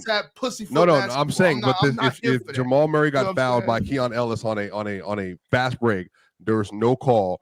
Joker repeatedly, was getting fouled. No, he got 3 free throws, I think or 2 free throws before the fourth quarter, whatever else it was. But all I know is this: is that whenever there's a split in the game like that, when a team gets up by a lot, the referees are typically a little bit more lenient with blowing the whistle, just because it's just like the game flow has changed. But the Sacramento deserves credit because they got down 20. They were shooting bricks. The score was 6-20. Mike Brown takes a timeout, 41-21. Joker goes out the game. The lead then gets to 14. And then that's when Joker comes back in the game. But but Joker can't do nothing about Doug McBuckets. What are you supposed to do? Get out there and close out on them? Well, no, that's what I'm saying. They were running. They ran a great action at the top of the key, got him open for his first 3. I think Julian was late on. In the first half, De'Aaron Fox wasn't even playing well. Like Peyton Watson and Russ were D'ing that man up like crazy. But then in the second half, Peyton Watson played great last night. Bro, he had 7 points in the first quarter. He was looking good in transition. Everybody was doing what they got to do. But then, like I said, once Sac they got desperate. They started playing desperate. The Nuggets were on their heels, and then next thing you know, the lead was gone. And then in the third quarter, Sac came out and just going. So it was just a really, really good game. I really don't have any real complaints about it. Jokic didn't shoot well. Murray didn't shoot well. But De'Aaron Fox, I know what I know about him. Jokic, what I know about him. Murray, what I know about him. Those are 3 closers, and they love being in clutch moments. And that last 3 minutes and 30 seconds might have been the best stretch of basketball I might have watched all year. That was incredible. I knew De'Aaron. Look, every time De'Aaron touched the ball, I knew it. I said, whatever you do, don't let him get to the paint. Chill. This man had a contested mid-range in the paint. What? I'm like, damn. All right, and then Jamari comes down. And then they get in zone, chill. They're in zone, and I'm like, all right, whatever you do, just crowd the space. De'Aaron gets the ball, slips a little bit. I'm just like, oh my gosh, man, this man don't miss nothing. But then, of course, Joker makes his first three, and the Jamal Murray hits that like just a big three too. 2-man game, like. But then you see the three that Jamal hit. He did the DeMar DeRozan. I couldn't believe that. Yeah, I couldn't believe that. The three that Jamal hit when De'Aaron tried to beat him to the side. Bro, on the side of the screen. That was a nail. I was like, damn, it's a wrap. But when Aaron Gordon hit the pull up, remember on the left wing. man. But he's shooting crazy this year, though. He's shooting crazy this year, bro. No, I'm not saying that like, oh, it's Aaron Gordon. Like, I like Aaron Gordon. I think he's a baller. I think he's Aaron Gordon got busy last night. I mean, he was carrying at the beginning of the bro, game. because that's the same thing with the Miami Heat, man. Like when you got a small four, like DeRozan is obviously small compared to Aaron, they're gonna eat you the entire time. You got one-on-one coverage with that. But DeMar, you want to talk about first half? I was like, cool, like he ain't doing nothing. Like cool, lock him up. And then the third quarter, DeMar was just like, turn around, post up. That's what DeMar do though. But thankfully, he can't make threes, Jordan. Thankfully, he is not a three-point shooter because he's not a real threat. I can live with him. You don't think he can make threes, or he just not just gonna shoot them? Like I think he's gonna shoot 2 threes a game. That's just his game, man. No, he's cold though, bro. Like even crowded, DeMar can make it. But it's just now like because of the 3-point variation in the NBA, it's like if he stops, you know what I mean? Like if I'm making threes and you're hitting that, then it's not like. But shout out to Bonus. Bonus played great yesterday too. I mean, just all the way around. Hey, Swipe, I want to say Jokic got some really good shoes, by the way. I went and tried them joints out all weekend. Fine. The style's fine, too. Aaron Gordon got some cool ones, too, though. Yeah, Aaron Gordon got some cool ones. Yeah, them joints is fire, bro. Like, that whole brand is pretty cool. I think we're trying to do something long term, but we'll see. So I might be a Jokic fan. Yo, Swiper. What up, bro? Are you done yet? Yeah, go ahead. Oh, you're done? You don't have nothing else to say? I mean, it was a good game. What you want me to say? Yeah, nothing else. About what? What happened? You come up here, you glaze Jokic, you glaze Aaron Gordon, I didn't even say glaze Jamal Murray. I talked about you even gave De'Aaron Fox and DeMar DeRozan some love. He's in a crazy mood. Don't ruin it. Don't ruin it. Already said something about De'Aaron Fox. Russ been good. Why can't we bring up Russ? Why can't we bring up Russ? Hey, all of a sudden I wasn't trying to take over the segment. I was talking to Ox. Slip Russ into the starting lineup. 18, he gives you 18 points, 10 assists, 9 and 10, 9 rebounds. Hey, and by the way, in the midst of him getting that 9 rebounds, he is the all-time leading rebounder for a guard. Shout out to Russell Westbrook. I'll give you your flowers, but that's not what this segment is about. Shout out Wes Unseld too. This is about Russell Westbrook being a revelation for your Denver Nuggets. I thought he was washed. I thought he was this. I thought he was that. You thought he was washed? No. He's saying that's what people were saying. Yes. People. Yeah, everybody. And I'm saying, as a starter for you guys, 15 points, 6 rebounds, 8.7, almost 9 assists, 2.7, almost 3 steals, 54% from the field, and you guys are 5-1 thanks to Russell Westbrook. Yeah, look who look who he's playing with. Good parts. You love to bring up the good parts of the argument. What bad parts? What bad parts were there yesterday? I think Russ has been good. Yesterday, he's overwhelmingly positive. I think he's. Can we talk about the entire season? No, we're not talking about. He's had a good season. He has absolutely had a good season. Free throw percentage for a guard. Here we go. The first, I want to say 5-6 games. I want to say the 32% from 3 is good for a guard.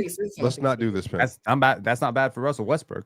40% from the field is good for a guard. His defense is good for a guard. Come on, just to be clear here, that Russ at one point in time, one good game. What's he shooting this year? This was not one good game. Pin, stop! I just read off his stats. I just read off his stats as a starter. Do not do this. He's been really good this season. I think the first 5 or 6 games, I don't know when, but the first 5 or 6 games, I think they were trash. Mars. I think Russ wasn't good. Ever since then, I think Russ has been overwhelmingly positive. Been playing really good, man. Playing really good. I think Russ has been. Wait, hold on, Penn. Can you at least acknowledge that he's been like legitimately like borderline elite defensively for most of the year? He's been better. No, that's what I'm saying. That's hate. That's hate. Did you watch yesterday? I'm being genuine. I'm not even trying to troll. He did to De'Aaron Fox and them. Yes. Like he was putting them in the box. Like he really was putting them in the box. Russ was in his stance. Russ had me watching good against De'Aaron Fox all the time. Russ has really good hands. Like he's really Mars. Right. Russ had really strong. Right. He's really strong. Russ had me watching him last night going, why isn't Russ playing this kind of defense on the regular? That's his MO. He's been like that, yeah. That's who he is. He's a tenacious on-ball defender. Well, off-ball too, he was really good. He's got a good eye for the ball. That's what he does. He just makes plays. He's all right, man. I just don't understand where that came from. He's better than a minimum. He was the fifth player. Starter last night. Like, you know, he was slotting in a role, and I think he was their second best player last night. Well, he's been their second best passer and playmaker all season, in my opinion. Which is he's been a top 3 defender on the roster too, I would say. The difference with Denver last night watching him is Jamal Murray needs to be more consistent. That's what I've seen. Welcome to the party, Chill. But to be fair, Chill, the Nuggets have the same record they had. They won the championship, and on top of that, Jamal Murray had the same splits basically. So maybe this is just what he is. And you guys have an easy schedule the rest of the way, right? They have the easiest Western Conference schedule the rest of the way. Oh well, that's not really a good thing. If you're not playing good teams, you know. Considering, right? We literally just went over Cleveland and the Celtics have the easiest schedules in the league. So I'm good with it. I want easy competition. And Chill knows this. The regular season is about working on what you're good at and working on the things you're not good at. Sure. That's it. I don't care about anything else. Win games, work on what you need to work on, and get where you need to go. And then in the playoff, we can figure it out. Do you believe in tune-up games? Like, do you believe in face? So here's the thing. Like, I completely disagree with what you're saying. Like that you want easy schedule. Well, that's not surprising. Yeah, exactly right. But they got to play the Thunder 2 more times. They got to play the Wolves 3 more times. They got to play. Who else is in the top of the West? Penn. The Rockets haven't played at all. 4 games. The Grizzlies. Basketball is a game. Basketball is a game of rhythm. Right. Real quick, Penn. Go ahead. No, I want you to keep going, Penn. I just want to make sure I heard Swiper correctly. The Thunder, you got to play them how many more times? They got to play the Mavs twice. They got to play the Grizzlies 2 more times. They got to play the Thunder 2 more times. They got to play the Wolves 3 more times. They got to play the Rockets 4 or 3 times. I don't know how many times they played this year. They play the Celtics twice. They got to play the Cleveland again. They're playing the Suns games. He just named about 13 games. As you were saying, Penn, I'm sorry. I just wanted to make sure. Everybody else at the top, they got to play. Basketball is a game of rhythm. Sure. It's always been a game of rhythm. Great defensive teams disrupt rhythm. They delay your offense. They push you into uncomfortable spots. They scout you really well. They have the personnel to shut down your, well, I don't say shut down, but to slow down your star, which exposes some of your roster gaps. I think it's good to know who you are as a basketball team. I think it's really good to understand for your own internal calculus who your actual closers are. Who are your guys who show up big in big moments? I don't need to blow out I'm not learning jack shit about the Denver Nuggets against Washington Wizards. They already lost against the Washington Wizards. Well, I guess you learned something. Wait a minute. Why aren't you knowing anything about them? I mean, isn't that a, like you talked about tune-up games, that could be a trap game because they could be looking forward to a game in the future, which could be later on in the future, another trap game that you see. This could be a pattern with the Denver Nuggets where they'll lose to a lesser team because they're looking past them. So it depends on how you look at it. Like if your schedule is easy from this point out, that means up until this point, it's been hard for the most part, right? Because we're all playing the same. They've been the best performing team with the top 10 strength of schedule so far this year. So I don't know if that means absolutely. So the Denver Nuggets have the 22nd hardest strength, easiest. Like they have the 9th easiest schedule and the easiest in the West. So you're right. They have 2 games against Cleveland, 3 games against Boston, 1 game against the Thunder, 2 games against Memphis, who look pretty vulnerable right now, 1 game against the Mavs, 2 games against the Rockets. But they also have, and the reason that their strength schedule is so easy is they have 3 games against the Pelicans, 2 games against the Jazz, 2 games against the Hornets, 4 games left against the Portland Trail Blazers. Thank goodness. That's in the division. Right. So what I'm saying is, what are you learning about your team against? Can't you just get wins, Chill? Yeah, but that's what I get you, and that's the low hanging fruit. I don't care. Here's the thing. I break down every single season into three thirds. Right. There's the opening where you just try to get out of it healthy. You don't want any. So we've already passed that part. Okay. So we're pretty much passing that part right now. Right. Then you get to the test, which is the second third. Dog days of the season, right? I need to know what my holes in my roster are. Is my backup big competent? Is my aging star aging really hard, or is he about to find the fountain of youth? Right? And this is good because this part is the trade deadline. Because I need to know if my third string center can swim. So maybe an early injury or some foul trouble is going to teach me who that player is when I call upon him in the fourth quarter and he hasn't played all game. I find out a little bit about that. That's where you find out how good is Sam Hauser, how good is Luke Cornett, these dudes, right? So for the Nuggets, that's what I'm saying. Right now, you need to find who are your guys. You need to find out how is Jamal Murray washed, or is Jamal Murray about to turn it around like he always does in the season? Has, apparently. Yeah. Like, I mean, but I'm saying, look, last year it didn't work the way it's worked. Well, he got years hurt. Past. To be fair. Okay, well, you know what? You tend to get hurt when you have to play yourself into just to be clear, though, just in January, they're playing the Celtics, the Clippers, Mavs, Rockets, Heat, 76ers, whatever, Magic. Hopefully Franz and Paulo will be back. They play the Kings again. They got the Timberwolves, and then they play the Knicks and 76ers again. So, again, like, that's a loaded schedule if, like, everybody's available, obviously. But, like, that's typically when they turn it up in January, too. That's when they play versus the best teams.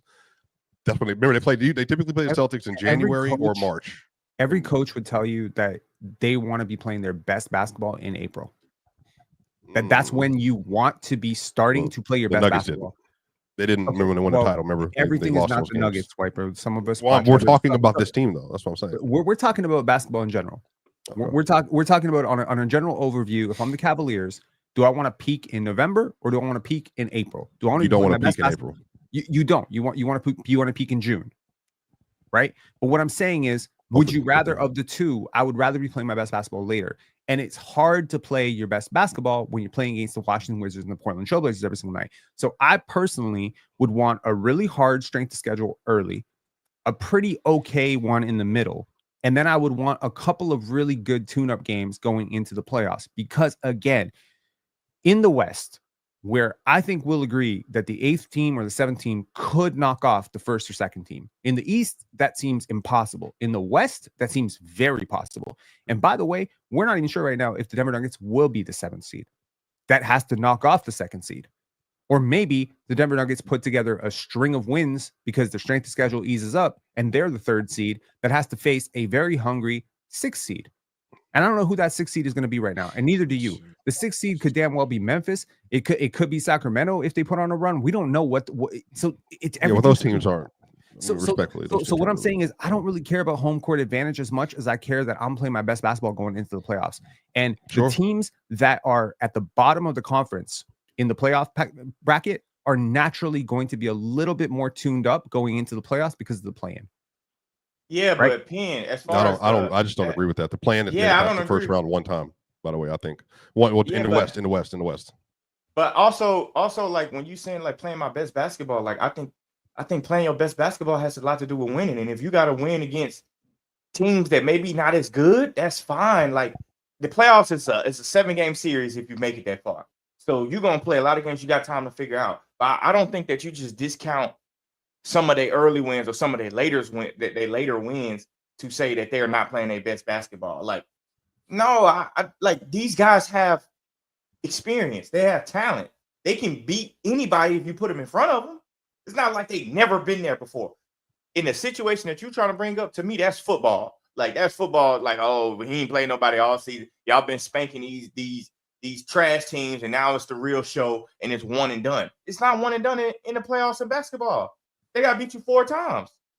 So if that's the case, like I don't like the strength of schedule in basketball. I like, to me, it's pointless in basketball because it's so much of a continuity sport. Like, and that's how you build your team, where 5 guys have to impact the game the way they do in the playoff. So I just don't like the. I think it matters from the snapshot perspective that if you're gonna say shit, Denver is washed, then it matters that they've had the hardest strength of schedule. And if you're going to say Washington's great, then it'll matter that they played Portland twice last week.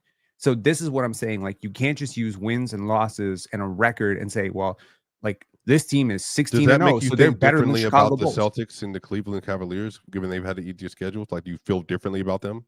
Of course I am using their games against the best teams in the West and each other to determine who they actually are. Because again, I think that there is a huge gap between the West and the East. I look at teams like Houston, I look at teams like Memphis, I look at teams like Denver, I look at teams like Sacramento, and I'm like, today is not better than most of the teams in the West. Most of the teams in the East. So today, Penn, in December of 2024, what's the gap between Milwaukee and Denver right now? I think both of these guys are 5 seeds. Milwaukee's a 5 seed in the East, and Denver's a 5 seed in the West. What's the gap between those two guys? I think the gap is between Jokic and Giannis. I think that's how big is that gap? It's a pretty big gap. No. Yes. Mm-hmm. So how about so since we wait, chill right quick. You want to stay there? I think chill because I think the gap is between Jamal Murray and Damian Lillard. No, that's not the gap. So now we're even. How many Jamal versus a team with no POA defenders, though, typically, like that's typically worked out. That's what Andre Jackson's a POA defender. No, yes, he's not getting. What about Dame against a team with no POA defenders? Well, I don't know who you're speaking of. You don't think Christian Brown and Russell are POA defenders? So Christian Brown is, but Andre Jackson isn't. Well, I think the issue is putting Andre Jackson on the court, like versus. Well, we're assuming regular season. I imagine. Are we doing regular season? No, we're doing. Okay, yes, cool. I thought we were talking like a series or something like that. No, we're not talking about a series. Yeah. So chill. I mean, the Bucks are like they're performing as like the 12th best team in the league, despite how they started. So sure, I think that's and they've gotten a lot better. So what's the gap in your estimation, Mars? What's the gap between your Rockets and the Knicks? The Knicks are in the 3rd seed, and the Rockets are in the 3rd seed. What's the gap between the Rockets and the Knicks? That's a good question. What, regular season wise, or who's the better team? Well, the Knicks are better, so yeah, the Knicks are better. So the Knicks are so the Knicks are better than the Rockets today. And in the regular season, what do you think the gap is? I think we're a better regular season team than them, but I think that's just because defense is probably a more sustainable way to win consistently. But in a series, I think we lose in like 5 games. But if you're just comparing the top versus the top, it's close. If you if you start comparing 5 versus 5, 6 versus 6, 7 versus 7, 8 versus 8, 9 versus 9, you go completely the other way. Let's stick with that. So Atlanta and Minnesota, where's the gap between those two teams? There's a huge gap. Minnesota is playoff setting. Better. Yeah, huge setting. Yeah. How about Indiana and Golden State? Golden State gap too. I think Golden State will run them out the gym. Have you seen the Patriots lately? I have. I think Minnesota and Atlanta is a lot closer than Golden State. Golden State. I do. Yeah. I do too. Sure. So the Bulls and the Clippers. That's not even a conversation. Would demolish them. It's like, wait. Zach LaVine, playoff time? It's not even a conversation. Playoff time, Kawhi gonna be there, so I have to stop. That's a fact. Facts. Kawhi gonna be there this year. What about might be a top 10 wing by that point? Go ahead. What about the Lakers in Detroit? Honestly, the Pistons beat the Lakers. Pistons beat them. That's what I was gonna say. Cade Cunningham's an all-star this year, pin, by the way. So I don't know. I don't know. He might make the Lakers are a better team. I think they're a better team than Detroit. But he's making all-star by default. Oh, by default. Okay. No, yeah, because there are 3 players that are clearly better than him this year. What's the gap between San Antonio and Brooklyn? San Antonio is way better than Brooklyn, but they don't have Cam Thomas too. And that's largely due to San Antonio is better than like the Pacers. Did you hold on? Did y'all watch the game? Y'all watch the Pistons game last night against Miami? Did you see it? I didn't know. Yeah, they beat them. They won. Holy! I didn't know. The cataclysmic collapse in the 4th quarter in that final 2.5 minutes, where Jimmy Butler, that was the craziest game. They were down 6 in overtime. How the hell did that happen? And then somehow the Pistons came back. That was crazy. Jimmy Butler getting traded. Go ahead, Joe. I just want to stay here, Swiper. Sacramento and Philly. Well, this Philly? The Kings. Sacramento. The Kings. I'm going to take Sacramento over Philly. How about Portland and Charlotte? I don't know, man. We're getting to the too far. That's too far. What dude saying that super chat? This is two cheeks on the same ass. Yep. So the bottom 3 in each conference just suck. Right. So from probably 1 to let's say 7. No, I don't think that the gap is that huge. It's huge. Don't say 1 to 7. The top 3 and 3. I think the top 3 and bottom 3 in both conferences are similar. The middle 4 through 12 are clearly the West. That's where I would go. You think Utah, Portland, Washington? These are different quality of teams, man. Portland is much better. I also think like Toronto. I don't think Portland sucks. To be honest with you. Toronto has won more quarters than they've lost. Precious Julius. And they're in the East. I think the bottom 3 is actually a miracle of the tank. I think Washington are a tier below everyone. I think Washington is just by far the worst team in the league. And then I think the Pelicans and Jazz are both worse than the Raptors and Hornets. Say that one more time, Max. I'm just making sure Penn said. So you're counting quarters? You said that they've won more quarters. The Raptors have won more quarters than they've lost, and they're Come 7-20. But we know that don't matter though. No, it matters. They are finding miraculous ways to lose. Win a quarter by 2 points. This team is like it's the most obvious tank you've ever seen in your life. RJ Barrett is hot for 2 seconds, and they take him off. Yo, it is a tank. Why is there such a huge gap? Why is there such a huge gap between Indiana and Golden State? Because we all know their defense would pummel. Their defense is fantastic. I won't argue that. I won't argue that. Draymond, they would pummel them, Chill, and Wiggins. But outside of that, when you're talking about buckets, outside of Steph Curry, it gets tricky. Buddy Hill will cook them. Cook. See, that's the difference. Who's he could.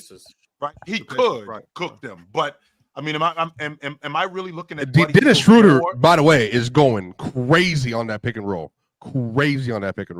Dennis Schroder is one of the slowest point guards in the league, though. Slowest? No, he's not. No, he's not. Slowest. Yeah, I'm talking about in terms of pace. I said pick and roll. I said pick and roll. You sent that quote that Jordy Fernandez said. What did he mean by that? Because of how fast they play. That's why. And Ben Simmons is going to pick up the pace of the game. Not necessarily Dennis Schroder being a slow player. They don't play as fast with Dennis Schroder as they do with Ben Simmons. Bro, they almost got blown out by 40 last night. Because Ben Simmons, because on defense, the pace, exactly. The pace, because the other team scored 100. Bro, some of these coaches are dumbasses, bro. Like, because what are we talking about? I'm not saying that Dennis Schroder is a slow player, because I don't think Dennis Schroder is slow. I think Dennis Schroder is quick, but I think in terms of pace, they don't play as fast with Dennis Schroder. But why does it matter? They don't play as good without him. So why does that matter? Like, I hate this shit that like people try to make these stats make sense. It don't make sense. Oh, we don't play. Our pace isn't good.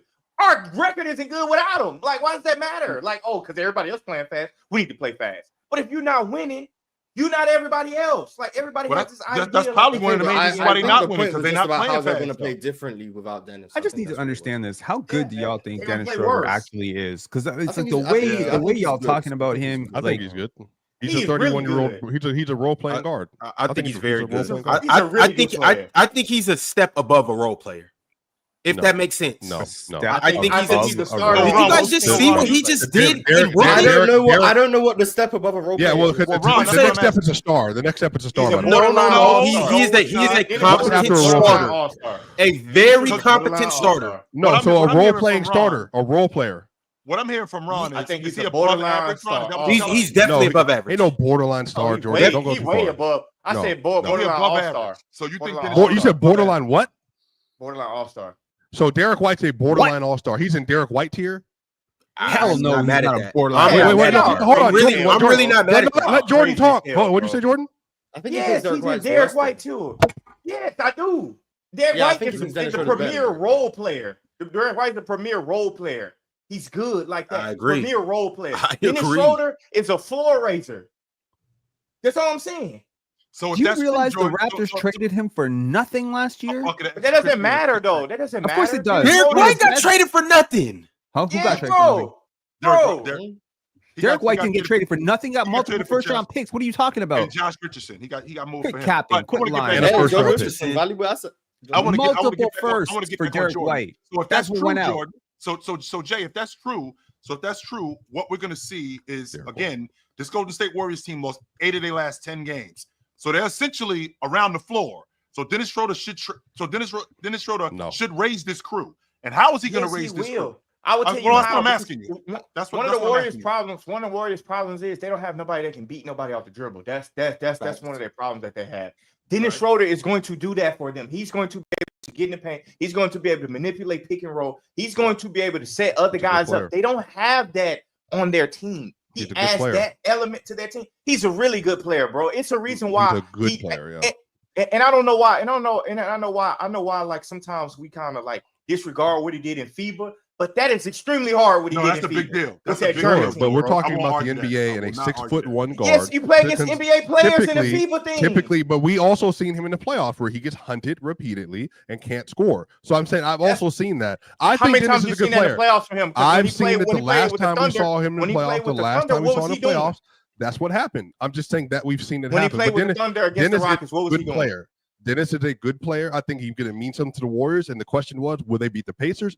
I also agree. Dennis Schroder would help them beat the Pacers 1,000%.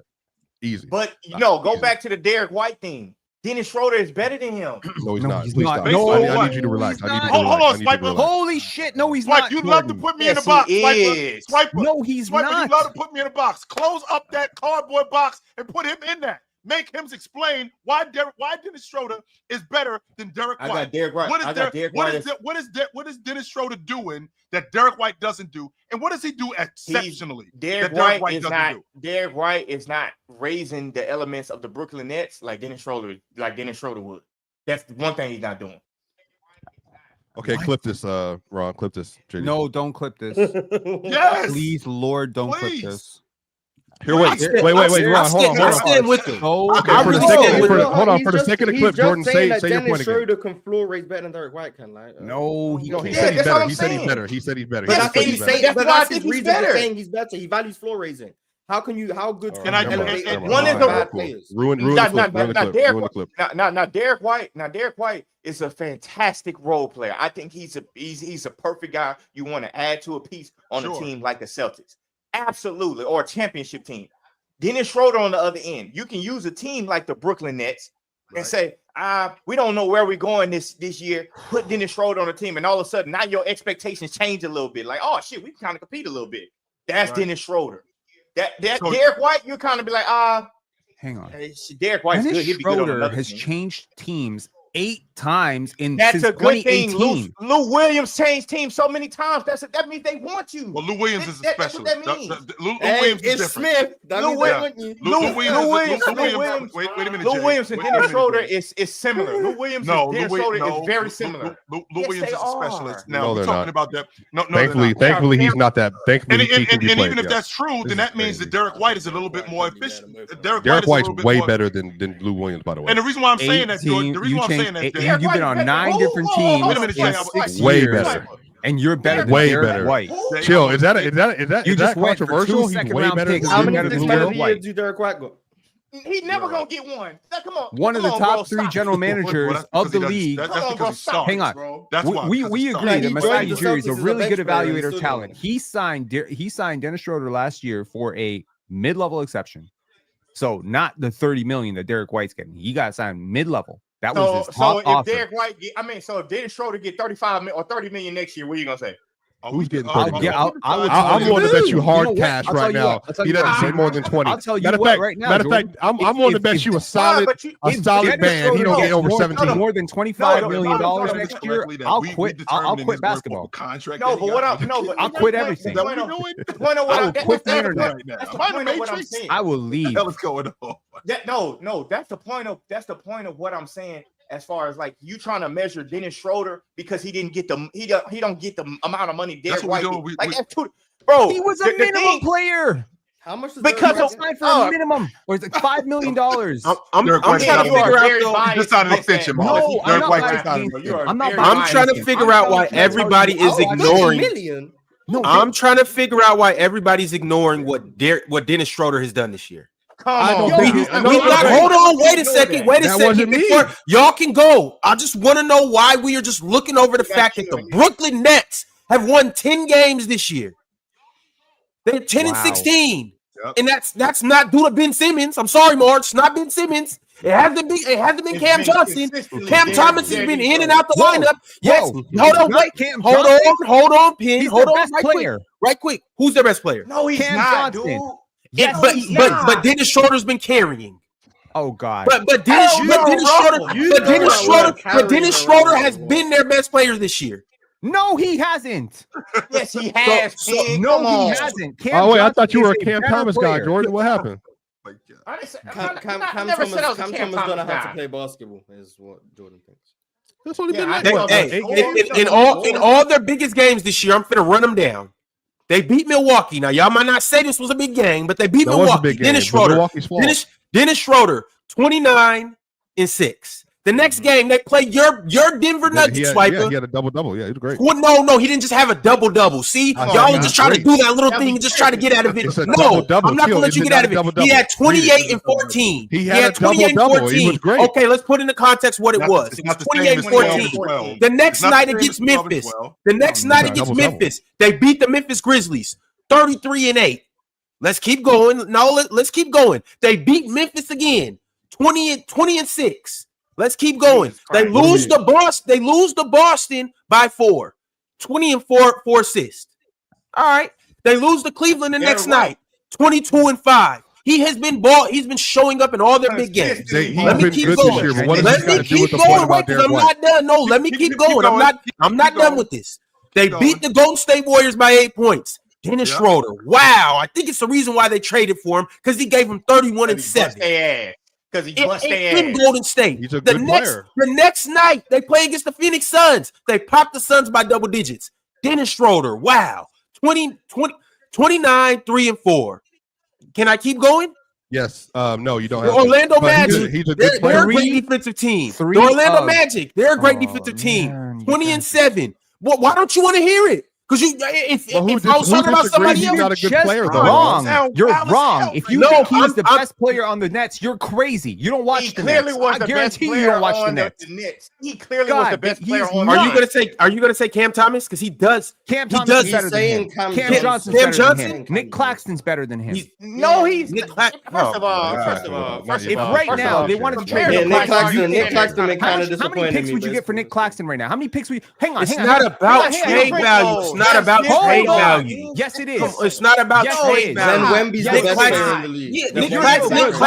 Nick Claxton is a younger asset, and he brings the defensive value. He'll help a lot more teams than Dennis Schroder would. Teams be stacked with guards and point guards and stuff like that. He's your best player? Just because you have more trade value doesn't mean you're a better player. But if you want multiple firsts for Cameron Johnson and you're willing to settle for multiple seconds for Dennis Schroder, and by the way, may I just point out one thing? When people show you who they are, believe them, right? Dennis Schroder career true shooting percentage is 54%. This year he's up to 58%. You can't use true shooting percentage when you don't want to use it for game, though. You can't use that. Like we can't use that. Yeah, maybe Dennis Schroder is just more efficient with bad teammates. I don't know. Dennis Schroder, I watched Dennis Schroder for a long time. Okay, now I understand he's a very, very complicated equation. He didn't play that long for the Raptors. He played all right for the Raptors. Hang on. The Raptors start. How long did he play for the Raptors, Penn? How long did he play for the Raptors? He played 35 to 40 games for us, I think. So here's the thing. They started at 9-11. Hang on. They started at 9-11. Oh, come on, chill. I've been watching Dennis Schroder for a very long time. He played barely half a season for you guys. He played 40 games for the Raptors. It doesn't matter. I'm not like people who just watch one. I just watch one team. I watch the entire league. I watch him in FIBA. I think he's a solid player. He's a good pick and roll player. Okay, no, he's a good basketball player. No, I agree with you. I agree with you. I'm never gonna say Dennis Schroder is a bad basketball player, but he is a very average guard in the NBA, and he has been paid like one. He's been accommodated like one, and he's being traded like the value. They offered him 80. Yeah, he turned down a lot of money. Yeah, apparently. Okay, sure. That was the Lakers. That's not true, by the way. And then he said that wasn't true. He's capped. Yeah, he did say that's not true. He's 100%. I know for a fact he's 100%. He was embarrassed. He was embarrassed. Yo, can we agree that Masai Ujiri is one of the best executives in the league? Can we agree on that? Yes. Can we agree? That's irrelevant. That's irrelevant to Dennis Schroder's. That's irrelevant to Dennis Schroder's basketball ability. Because you're gonna say the same thing about Daryl. You're gonna say something about Daryl. Hang on, man. Like that shit comes and goes. Sam Presti's the best GM in the league. That shit comes. No, he didn't say the best. He said one of them. He said. I said one of the best. No, that shit. No, because if we measure that shit in 5 years, and the Raptors are still trash in 5 years, he's gonna be one of the worst. So it's like that's not how general managers are measured, Jordan. You know that. Exactly how they measure. General managers are measured by what they do with assets and how they build teams. Okay. Right. So what I'm saying is how you evaluate talent. It's gonna be one of the worst. That's not the case. Masai Ujiri's been one of the best for a decade, man. Come on, like let's get real here. He built the champion in Toronto. I don't know. He kind of living off Kawhi Leonard. I'm not gonna lie to you. Yeah, they got lucky. Yeah, to you. Okay, but to me, he made like 150 good decisions before Kawhi Leonard. Oh yeah, and then what happened since? I'm not disagreeing with that. I want to get back to. You know what? Your team's drafting Julian Pickett. Let him get to I didn't want that. What I'm saying is, No, man, get him steam. No, get him right quick. Come on, we can get there, Till. Just get him. Get it. I agree with you on Calvin Bluepen. Light him up. And Hunter Tyson, by the way. This As is you were the saying, wrong Penn, you were making a point. Penn, you were making a point, Penn. Okay, This is Jordan and Penn.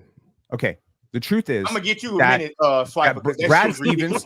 Jordan, you a casual for me. You don't want to see me in the streets. Hold on.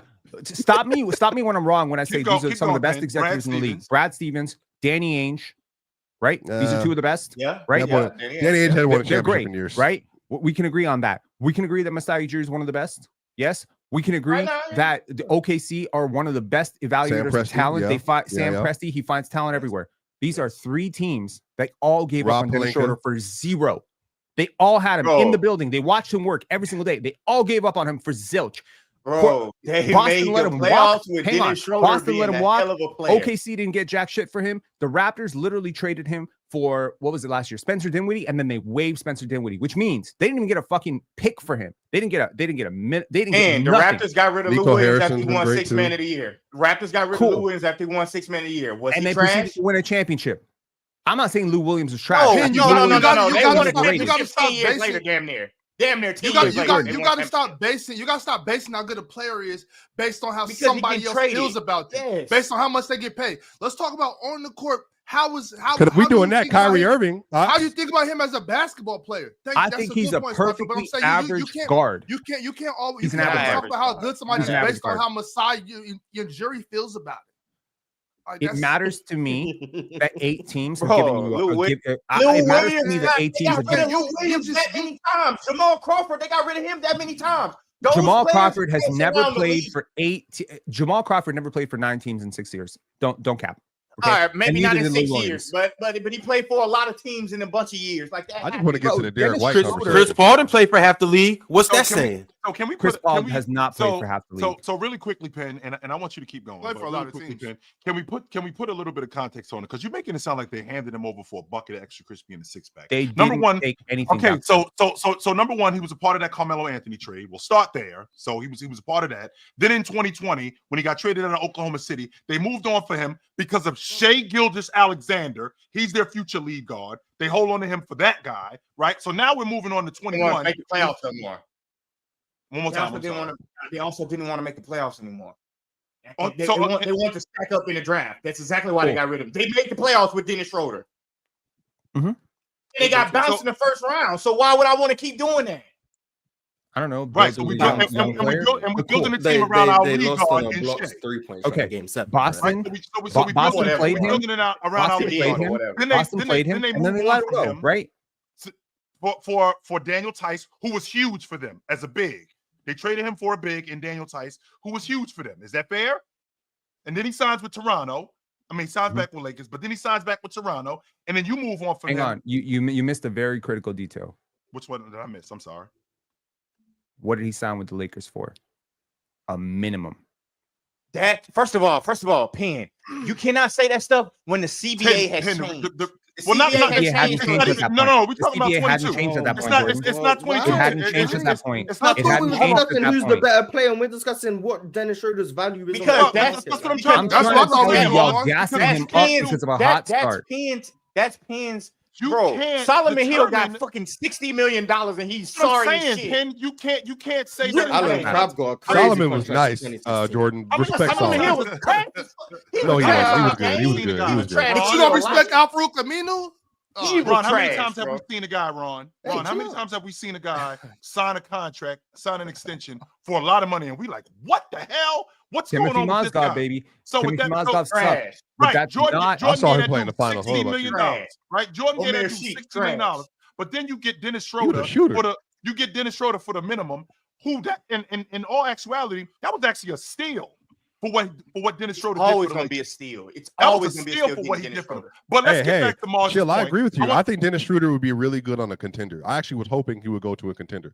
To be fair, I want to get back to Mars's point about Dennis Schroder and about what? I didn't do that wrong. Ron, I want to make sure that because you ran off a bunch of numbers. I just so you know, Derrick White is their 4th leading scorer at 17 a game. He's their 4th best player at 17 a game. He's only had 2 games this season where he's had single digits. That's it. 2 games. This is the same guy who, and for all intents and purposes, playing the role that he's playing in Boston as the defender, as the utility guy, as the long playmaker, on-ball creator, as the on-ball creator. All of that good stuff that he's doing with better players. Dennis. Well, functionally, he also just does those things really well. Yes, he does, 100%. And if he was, and that doesn't change, Jordan. If he was playing on a different team, he would still be an on-ball. I don't another he team. Would still be a defender. He would. Why would I trade? Why would I give him up at this point if I'm Boston? I just gave him a deal. Not only did you just give him a deal, we won with him, Swiper. I walked through the playoff with Derrick White. So I don't. There's no reason why, unless I can afford him, you give up 2 first-round picks for Derrick White? Well, what are you talking about? They're not going to give him away for 2 first-round picks. Why would give him up 2 first-round picks? Easily. No, I'm just saying they definitely would. They definitely would dump his ass for 2 first-round picks. What? No, they wouldn't. You crazy as hell. No, they would not. Crazy as hell, bro. You don't know what you're talking about. Why does the championship favorite need 2 first-round picks? We do not. No. They don't need it. Leverage. Boston definitely would do that. Why would I make my team worse for 2 first-round picks when I need to win right now? I'm $400 million over the cap, and Derrick I'm selling White my team. Is worth so much more than he used to be worth when he was on San Antonio Spurs. He has improved himself considerably since being a Spur, and he went for 2 first-round picks from the Spurs. So right now, if you want the truth, if a contender, if let's say Denver, or let's say Denver doesn't have the picks, let's say the OKC Thunder are like, you know what we really need on our team? We need Derrick White. You know how many first-round picks you'd have to give? You know how many first-round picks you'd have to give Boston right now? You'd have to give them like 4, 5, and I still think they say no. 2 first-round picks. They probably won't trade him to OKC. Now, Jordan, let me ask you a question. Wait, hold on, chill. Would they trade him to Would they trade him to? They traded him to the Wizards for 1 first-round. They would trade him to the Wizards for 1 first-round pick. Promise you that. Promise. Let me ask you this, Jordan. If considering what in December of 2024, where we are right now with Derrick White, considering what Mikal Bridges went for, what do you think Derrick White goes for today? I don't know if he goes for as much as Mikal Bridges. So a better player for less. Mikal Bridges went for 4-1. I think he goes for less. I think he goes for less. Went for 5 plus a swap. He went for 5-1 and a swipe. Yeah, he's better than Mikal Bridges. He's better than Mikal Bridges at that point. I'll tell you what, the Knicks would trade. The Knicks would 100% trade Mikal Bridges right now to get Derrick White. I don't think so. Is his value higher than what Mikal's was last year, though? No. Yes, no. Mikal's I just don't think Derrick White is acquirable. No, that's not the question, Mars. I agree with that. I'm just asking. Last year, I don't think he has. But remember, Mikal's price was so high because the Knicks were the only team willing to make that trade and the Villanova connection. It was 2 different things. That's why his value was so high. Yeah, the Rockets was willing to give up a few for him too. Yeah, he wasn't going there. I don't tell you. Go. We can't hear you, Penn. We can't hear you, Penn. We can't hear you, Penn. Can't hear you, Penn. Definitely can't hear. Yeah, we can hear you now. Keep going. That's crazy. We can't hear you. Right. Listeners are getting a bad experience right now. Go ahead, Penn. Bad experience. Penn, we can't hear you, Penn. Mm-hmm. Hey, Swiper, bring your ass back up here. I gotta say something to you about that bullshit you just said. No, Penn, we really can't hear you. We can't hear you, Penn. Like I promise. Yeah, Swiper, you can hear me with that bullshit you said. Hey, who you said was better than Lou Williams? See your forehead. Fix your camera. You don't need to see my forehead. Who did you say? Who did you say was better than Lou Williams? Derrick White. Oh, you out your goddamn mind. That's cool. Tyler Hero is better than him as well, right? You said Tyler Hero. Bro, you out of your damn mind, bro. Oh yeah. Go ahead. Tell me all the reasons why. I watched Lou play in the playoffs 4 years ago, bro. So I remember very clearly what he was and what he is not. Go ahead. Let me hear this. Lou Will 4 years ago. Yeah, I mean, I'm saying I remember him at his peak when he won 6 Man of the Year. So I'm saying, go ahead and tell me why Lou Will's better, especially in the playoff setting, please. Why wouldn't Lou Will be better than Derrick White? I'm asking you to provide me with them. Hey, coach, coach me up, coach. Coach me up. Now forget all that. Coach me up. Lou Will is stamped already. Derrick White ain't stamped. Don't start Lou Will is a key contributor accolades. Wait, Derrick White is a key contributor that got All-Star votes last year. They got Player of the Month for the Celtics, and it's a and won in the finals. It was a contributing player. He did get All-Star votes last year. So Lou Will never got All-Star votes. What the hell? I'm telling you what Derrick White's resume is. I know what he is for a fact. And on the other thing, so if you're hold on, Jordan, let me ask you a real basic question, Jordan. So if we're getting a playoff setting, right, and I have a chance to have Derrick White on my roster or Lou Will, why would you take Lou Will? I just want to learn this. Go ahead. No, first of all, that's context because it just depends on what my roster looks like. Like it's context. Like if I got a player already like Derrick White, you can fit him into a lot of stuff because he's the ultimate role player and he's gonna play a role. He don't have to score 8. He can score 8 points and still that could be your best 8 points that y'all needed from him. Lou Will's on the other end, he needs the ball. He can get you 20. He's probably gonna get you 20.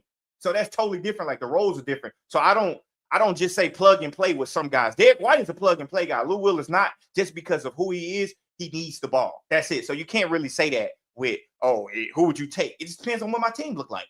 That's it. So basically what you're saying is a player that can both play on and off ball is an elite shooter on and off ball, a good pull-up shooter on and off ball. And on top of that, I'll let you go. And on top of that, when Jason Tatum's out, he can step in. When Jaylen Brown's out, he can step in. When Drew Holiday's out, he can step in. And then on top of that, on the other end, defensively, he's one of the best POA guards in the league, one of the best off-ball guards in the league, and one of the best rim-protecting guards in the league. Might be the best rim-protecting guard in the league. So you're telling me I get real value on both ends, and he's an elite shooter, and he's a very good ball handler, and he's probably their second best on-ball playmaker behind Jason Tatum. So you're telling me I get a 6'4.5" guard that's strong, can play two-way, and also is still a very good offensive player and one of the defensive players at his position in the league. Derrick White is a better playmaker than Lou Williams? Yes, he is. No, he is not, bro. No, wait, chill. Don't even do it. Don't even get lost on that. Let's give Lou Will playmaking. Let's just say he's not. Lou Will got it. But let's just pretend Lou Will has it. I'm good with that. Jordan, I'm not. Everything else I said, and especially in a playoff setting, as an on-ball, number one on-ball, or as a secondary option, or the third or fourth, whatever you want.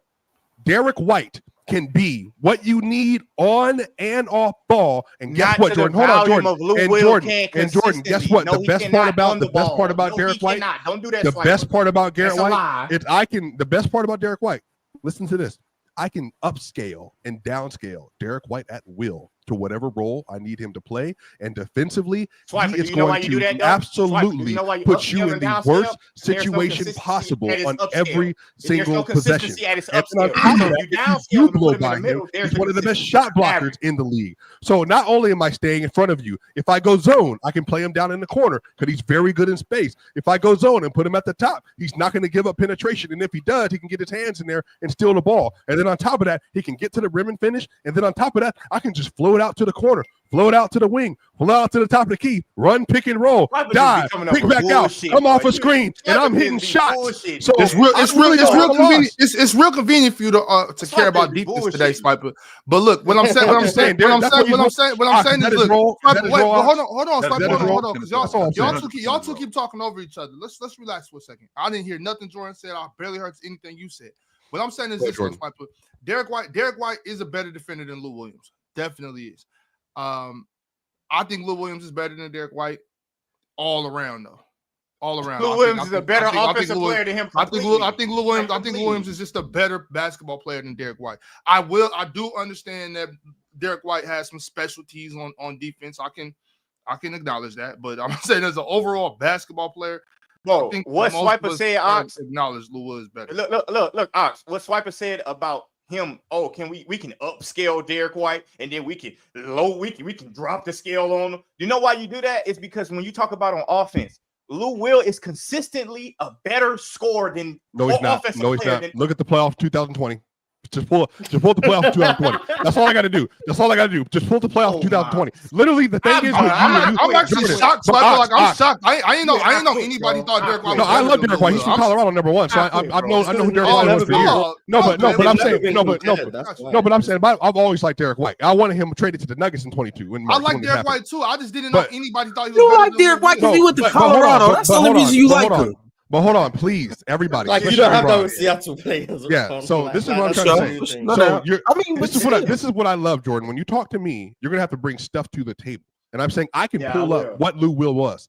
I can pull up the fact that Lou Will, after winning 6th Man of the Year, was unplayable in the playoffs in the second round. He was unplayable. Every time he was on the court, he was hunted. And he also missed most of his shots down the stretch of that series. So not only was he getting hunted, he was unplayable off ball. You could literally put him on pick and roll. He couldn't guard anything, anybody, anywhere, any place, anytime. And then on the other end, he wasn't making a bucket because he was frantic. Because when the moment got too hot, he couldn't make a single basket. Missed most of his threes down the stretch of that series. But Derrick White, on the other end, I know for a fact that when I give him the ball, even if he's not scoring, Jordan, he's still going to be one of the best defenders in the league, and he's going to be elite at it. That's the issue. So even when you don't get that kind of go ahead, Ox. I think Derrick White. I will give you this. I think Derrick White can plug into more teams and fit into more situations. I think Lou. To be fair to your point, I do think Lou Will needs more of a situation that's set up for him. More guys to cover for him on the defensive end because he definitely is going to have some defensive lapses. There's no question Derrick White's a better defender.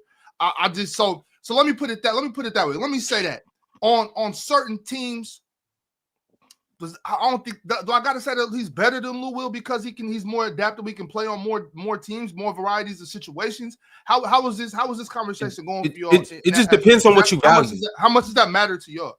Because it all just depends on what you value. If that's the ultimate thing, then I'll have to go with you on this swap. I'll have to say that Derrick White is better than Lou Will. It's not news who Lou Williams is when he comes in the game. He's a bucket getter. He's there to score. He's there to get the bucket. Too. He's a playmaker. No. Yes, not. I agree with that. I agree with the playmaker. I agree with the playmaker. I watched Lou Will for 3 straight years, bro. And that offense is primarily buckets. I think that when Swiper's point, when he talks about defense, that part of the playmaking you leave out. Because defense, we create offense in terms of playmaking with that. And Derrick White does a damn good job at that. Blocking shots at the rim. Being a point of attack defender. Ripping guys on the open floor. Is Derrick White better than Jamal Murray? You ain't by that point, Swiper? Right now? Yeah, he has been. All right, y'all. We do got welcome to Objective Town, Jordan. I don't tell you, he's been better. We not about to get into Derrick White and Jamal Murray. We do got to move on, fellas. I got some good things for y'all. Work with me. We got a lot to get through in this last hour, so let's make it happen. But before we do that, this show is brought to you by PrizePicks, where you can run your game, control your game, and ultimately win your game. Over at PrizePicks, it's very easy to get paid out. All you got to do is download the app, use promo code panel, pick 2 or more players, then pick more or less on those players' projections, and then you can win up to 1,000 times the money that you put in. Go ahead and download the app right now. Use promo code panel and win you something nice. All right, let's get into it, fellas. We got super chats, so we're going to start with these, and then I got some other good things for us to talk about. It's a lot going on in the association right now. Drink More Water said, you talked about Jared McCain, but haven't really heard your thoughts on some of the other top rookie picks. How would you grade the top 5 or 10 draft picks so far? I'm curious about Ron Holland. Of the top 5, I think Stephon Castle's been the best so far. You think he's been better than McCain? I said top 5. I know. I'm saying, but you think he's been the best of the top 5. We still can't hear you, Pen. Well, I can't hear you. I can't hear anybody here. Pen, we literally. Yeah. But yeah, of the top 5, I think Stephon Castle's been the best. Yeah. Then I would say Zachary.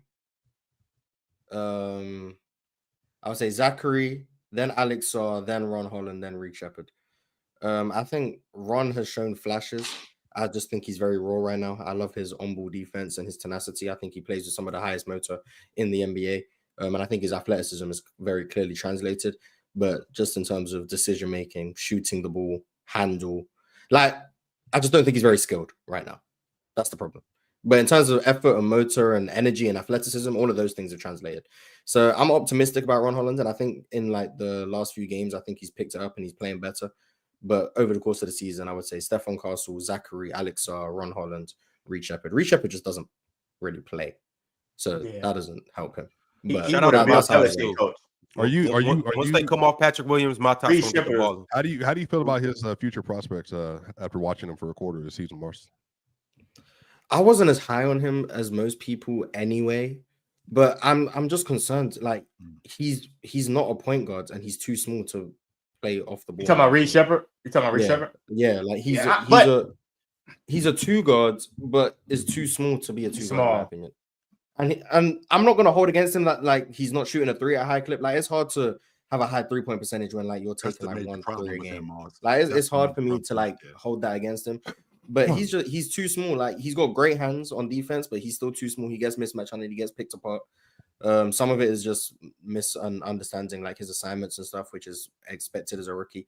And then offensively, he's too passive, and then he struggles to like even get his shot off at times. And it's like the only thing that I think's been consistent for him is like he'll come up a pick and roll and he'll get to like an elbow or free throw line. He knows how to play. Yeah, he knows that's like the only thing that's like really working for him right now. So I think he should be in the G League getting reps. But they have him up with the that's main tough, team. Bro. Do you think a bit different situation if he wasn't on the Rockets? He would just he would be producing more. I think if he was on like Detroit, the Wizards, he'd get like minutes. But like I don't know how beneficial those minutes would be. I just think he needs to develop in the G League, if I'm being honest. And that sucks. But I see the idea with him. I just think he's just not there right now, which is to be expected. I really like it too. And it also goes back to what we talked about yesterday, Miles, and we talked about Scoot. So the thing that you're supposed to be good at, when you're not good at that, I think that's one of the major problems. So what is the one thing that Reed Shepherd is good at? He's a shooter. Well, the fact that he hasn't been shooting the basketball, he's already deficient as a defender. He's already small. So the fact that he can't shoot, that kind of throws a monkey wrench in a lot of other stuff in terms of getting him on the floor. Yeah, I think. I think it's less an inability to shoot and more just like I feel, and I don't know. Opportunity is different. It feels like he knows he's got a short leash in terms of like Houston are trying to win games. Right. So he doesn't want to like make mistakes. But I think in turn of him not trying to make mistakes and miss shots and get turnovers, he's making mistakes by not shooting the ball when he's supposed to. I think he should be told, and hopefully he is told, that when you're out there and you're open, shoot the ball. We drafted you because we know you can shoot. And I feel like he's not aggressive enough. I think when he shoots threes, I think he's relatively pretty good. It's just like he has a lot of 0 for 1 games. It's like, how much can I hold 0 for 1, 0 for 2 against you? It's hard though, Mars, when you're playing 8 to 12 minutes. That's what I'm saying. I don't hold yanked in and out the lineup. Like if you only play 8 minutes and you go 0 for 1, and then you play another game, you play 11 minutes and you go 1 for 2. Now for the season, you're 1 for 3. It's like, oh, you're 33%. It's like, well, no, I've played 16 minutes and taken 3 shots. Yeah. Like, I don't hold the percentages in this such of a small sample really against them. Like, when he gets minutes and he plays and he gets shots up, I think relatively he's been okay.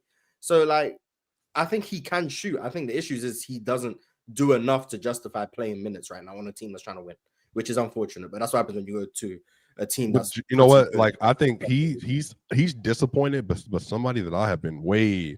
higher on than I thought it would be is Reed. I don't think he's disappointed though. I don't think Reed Shepherd's been disappointed just like based on what Mars just said about he's just not getting the opportunities. And like, I picked him as rookie of the year going into the year. So some people had him as a rookie of the year. I didn't do that because I know if you knew Ime Udoka, like Udoka is cut from that old school cloth, man. They don't really play those rookies like that, especially when you're like undersized. Especially when you're not a defensive specialist, like that's kind of like Doc. Like Doc played Shea like that. Doc used to do Shea like that. Doc used to like have Shea play the first quarter and then like he barely play. I'm like, what the hell, Doc? Like that's just like those old school coaches. If you don't come out of college or high school, wherever you coming from, G League, and you don't impact the game defensively like consistently, they just not gonna give you that many opportunities. And what the Rockets are doing, they can't afford for a Reed Shepherd to be trying to figure some shit out. Udoka is not that type of coach. He's trying to win. He's trying to make the playoffs. So it wouldn't make sense for me to like allow Reed Shepherd to go in and figure it out. He'll be a good player, just not right now. Like I think he'll get more opportunities next year. You'll see a lot more from him next year, but they're just not gonna let him figure it out while the Rockets are trying to win, since they're good enough to actually win to make the playoffs. The Rockets haven't made the playoffs in what, 5 years, 6 years since 2020. Yeah. So almost 5 years. Yeah, so almost 5 years. And the Rockets is a team that needs to make the playoffs. Like basketball needs Houston Rockets in the playoffs. So we can't afford another year. Yeah, we need the Houston. Yeah, the economy is better when Houston Rockets in the playoffs. Come on. Yo, Swiper. Hey, Swiper. You were brought up Zachary Richardson, but before we move on to the next super chat, why has he surprised you? I just think he's good, dude. Like he fits what they're doing. He's long, he's active, he's engaged. He he's good to play with. Like he knows how to like set up in a role, and he doesn't need the ball. When he has the ball, he has a little decision making to him. Like he's a good wing, like rookie rebounding wing. Like he just has like things to him that's like you can see the vision, and especially seeing him next to Jalen Johnson. And seeing him next to Dyson Daniels, I think, and Onyeka Okongwu too, for that matter. I think all that plus Trey, like I see what they're doing, and it makes sense. They actually have a direction, and I'm kind of excited to see how they continue to put it together going forward. DeAndre Hunter didn't even add DeAndre Hunter. Bogey's in there. They just have they got like a nice core, and I can see how Ricochet fits in the vision they have going forward. All right, y'all. Kendall Daniels sent through a super chat. He said, "We back, chat." And remember Kendall Daniels? Yeah, he's back in the Hall of Fame tier. We got Kendall Daniels, who is our newest Hall of Famer. He's back, along with KT, Hunt Gilgores, Multi Kenny, and Cobra Son of Raditz. That is the starting Hall of Fame crew right there. Shout out to y'all. Welcome back, Kendall, man. Long time. I hadn't heard his name in the Hall of Fame tier. I was disappointed, man.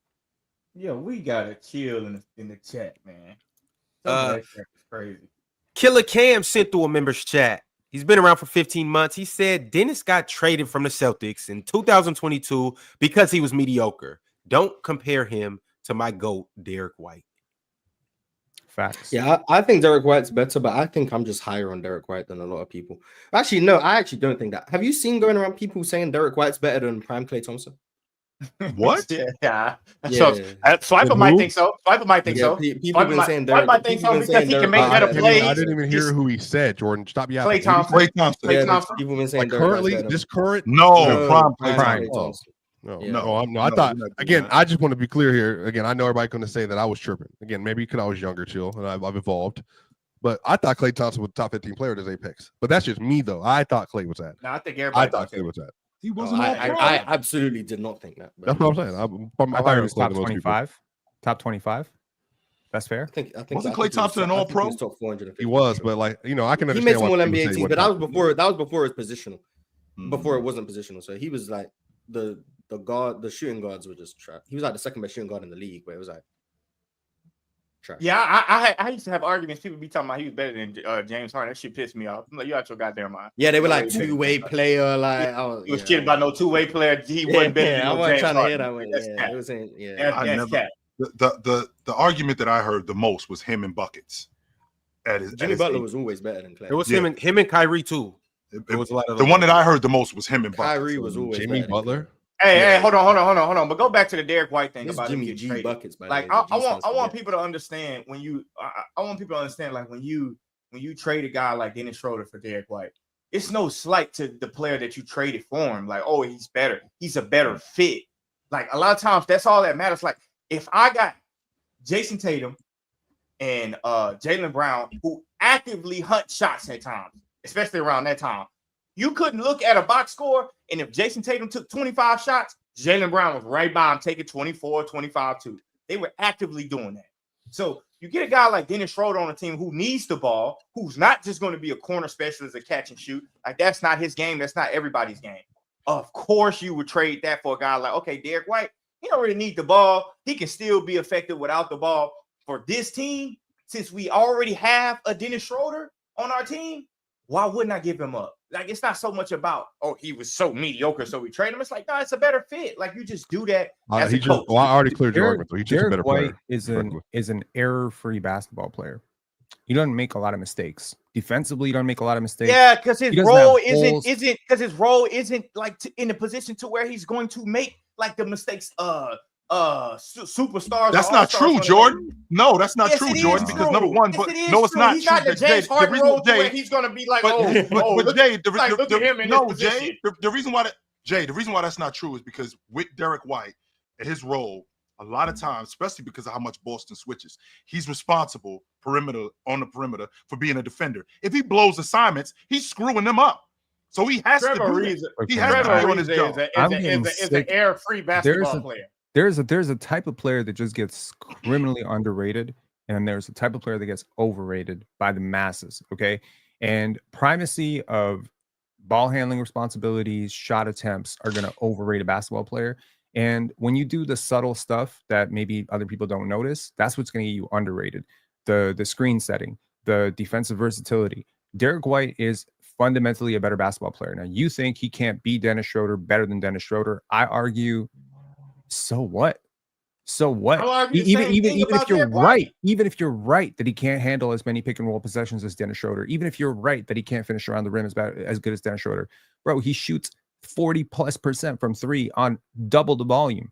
So that alone in the NBA right now, with the way we're going, makes him better. He's a considerably better defender. He is a less turnover prone player. When you say floor raising and when you ascribe all the credit to what the Brooklyn Nets are doing to Dennis Schroder, I'll say wait and see. I'll say wait and see, because you know what? Cam Johnson is shooting like, I think 66% true shooting. He has been on a heater. Okay. Nick Claxton has been very good defensively. Ben Simmons, who a lot of people troll for his triple singles, has been relatively positive this year across the board. Yeah, he's not providing a lot of spacing. Has he been more positive than Derrick White? I mean, has he been more positive than Dennis Schroder? Has it even been close, actually? Defensively, he's been much better than Dennis Schroder. We ain't having a Ben Simmons, Dennis Schroder conversation. We don't need to do that. They're not that far apart. We don't. But they're not that far apart. Yeah, they are. Yeah, they are. If you're talking about raw impact, fellas, they're not that far apart. We about to move on because we already went through this whole debate again with Dennis Schroder versus everybody else. I got a super chat from Stacks Timing.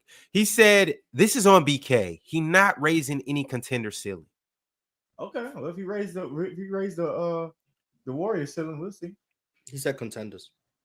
I think most of us assumed he was coming off the bench for the Warriors. Now they're talking about him starting for the Warriors, and I'm confused by that, man. I'm curious to see. They need somebody that can beat somebody off the dribble. Honestly, I think this is setting up a move to set up a move. I think this is a move to shore up something so that you can move off of some players. I really do think that Jimmy Butler is going to be. You don't think they? If they get Jimmy Butler with Dennis Schroder, what? It's a fundamentally different team, and they're gonna have to gel together, and they're gonna have to work together, because that's two guys who need the basketball in their hands, and that might be a good thing. That might be a good thing. The Warriors are missing somebody that can get to the free throw line consistently. Okay. And Bucket solves that problem. They make their free throws for sure. They don't be making. I don't know why it's kind of crazy. Yeah, they trash at the free throw line. Hunter sent through a members chat. He said Russell Westbrook has been a revelation. Love him. I think he's been good for Denver, yeah. Cam Runko sent through a members chat. He said, "I do not get y'all obsession with Sengun." I feel like he hasn't gotten a lot of love on the platform this year. He gets love. He's got some flaws in his game, but he gets talked about a lot. Maybe in the show out here we don't talk about him a lot. I wouldn't have him on my all NBA teams. I'll say that, but I think he's still Houston's. I think there's an player. upside there. That's probably why, because the potential of him being better. Could he be a top 20 player in the game at his best? Yes, I think so. Easily. I 100% think that. Yeah. He might be there right now. I think Ken probably thinks he's borderline right now, which is he is. Yeah, that's why I don't agree. So I think his defensive, I watched that game the other day. That shot that he blocked, he not blocking that last year. So I'm just straight up. This year, or worse? Has his offense got better or worse this year? I think from what I've seen, and I've only watched 4 Alperen Sengun games this year, he's a little bit turnover prone. Court processing a little bit, flawed at times. I'm not sure if his offense has gotten worse. It was pretty good last year, though. So I'm not. It's absolutely gone worse. It's absolutely gone worse. But I don't hold that against him. Our offense just sucks. It's hard for him to score efficiently. and it's hard for him to make good reads when he doesn't trust anyone to make jumpers. So I don't hold that against him, but he's definitely gotten worse individually offensively, just in terms of his touch around the rim. He's just missing bunnies he didn't miss last year, which I expect to come back to normal. I don't think he just forgot how to finish. I think we got a couple of minutes, so I want to run down something really quick for you, Penn. All right, and this is a yes or no question. Yes or no, SGA? What do you mean, yes or no, SGA? Better, yes or no? Of course, SGA is better. Okay, Joker, yes or no? Yes. Joker's Doncic, better. yes or no? Doncic better, yes. Giannis, yes or no? Giannis better. Tatum, yes or no? Tatum better. Jalen Brunson, yes or no? Close. Anthony Edwards, yes or no? Anthony Edwards better. KD, yes or no? KD's better. Leonard. Oh, okay. Kawhi Leonard ain't played this year. Okay, man, Kawhi Leonard on the bench is still better, man. Okay. Say James Harden, chill. I'm not there yet. Anthony Davis, yes or no? Anthony Davis better. LeBron James, yes or no? No. Steph Curry, yes or no? Yes. DeMontis Sabonis. Why not yes LeBron? DeMontis, yes. Devin Booker, yes or no? No. Jaylen Brown, yes or no? No. Paul George, yes or no? No. Rudy Gobert, yes or no? No. Victor Wembanyama, yes or no? Yes. Paulo Banchero, yes or no? Yes. What? De'Aaron Victor Fox, Wembanyama, yes but not those other guys. De'Aaron Fox? De'Aaron Fox, yes or no? This isn't even something to think about. Yes. Oh no. This year, this no. isn't even this year, nothing no. to Oh, This so year, no. the King's best player is Sabonis? This year, yeah. No, it's not. It's De'Aaron Fox. But they're both better. He's than their him. best player, but he's played worse. I mean, I think what you're asking is, has he played better this year than those guys? And I would say yes, he has. No, Is he a has better not, player than man. De'Aaron Fox? I don't know he about that. hasn't. DeMar we DeRozan, got- yes or no? Hold on, let's stay here. DeMar DeRozan, yes or no? Oh God, You didn't no. name about 25 already. No, I No, got Yeah, I'm- but I'm- Penn said I'm- no to like 200 of them. Yeah, I'm at 15. I already said Alfie's Jaylen- better than DeMar DeRozan. Let's not get it twisted here. I already said Jaylen Brown. So James Harden, yes or no? James Harden's been a little bit better this year, but it's close. That was Inefficient as hell. Come on. I disagree with that. Ivica I disagree Zubac. with that. Come on, definitely man. better than Zubac. Sengun's been better than Zubac. Cat, Carl Anthony Towns. Who I was that was my next guy, Mars. I was gonna say. Cat's been Cat's been better by a bit, yeah. Julius Randle. No. Oh my God. Okay. So I say no to that was 30 guys. Of those 30 guys, I said no think to how that- many? 4.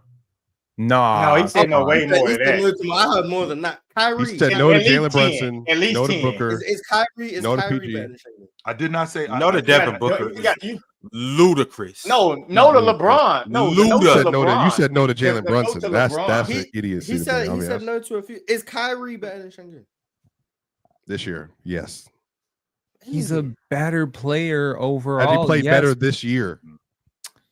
Yo, there's things about Sengun, like the physicality, the way he's drawing double teams, in the post. Like I cannot remove the context of the teammates that he's playing around and how much they're succeeding despite it. Okay, there are some massive spacing issues on the Houston Rockets. He's The part paint of the is spacing very issue. congested. Okay, They're a good team, though. they like, are good. they have- team, they have largely their because flaws, of but their they- defense. But- He's part of the spacing issues. He is part of the spacing issues. Okay. But part of the spacing issues is also Fred VanVleet shooting very cold. We don't bring him up. We don't say him by name anymore. Okay, what about Jimmy Butler? Is he better than Jimmy? No. Bam. No. Can we get to one of the best players in the East that hasn't been mentioned? LaMelo. No. Well, Yeah. you can say LaMelo. I wasn't talking about LaMelo. Dame. Trey Young. Trae Young. There, yes. Okay, fine. I Did you stand say corrected. Giannis? He's not a top Yeah, we say 15 Giannis. player. But No, you said 30, but is he top 30? yes, he is top Is Is 30. he I'm better than I'm Jaren saying we're- Jackson? Is he we're better keeping than the Jaren go- Jackson? Jaren Is he better Jackson? than- Yeah, he's better than Yeah, Jaren he's Jackson. better than Jaren Jackson. We didn't say Ja neither, by the way. Wait, did he say he's better than LeBron? Yeah, he said Yes. he's better than He said he was better than LeBron. That's the one that tripped me out. What about J-Dub? LaMelo? We didn't say LaMelo. J-Dub. LaMelo.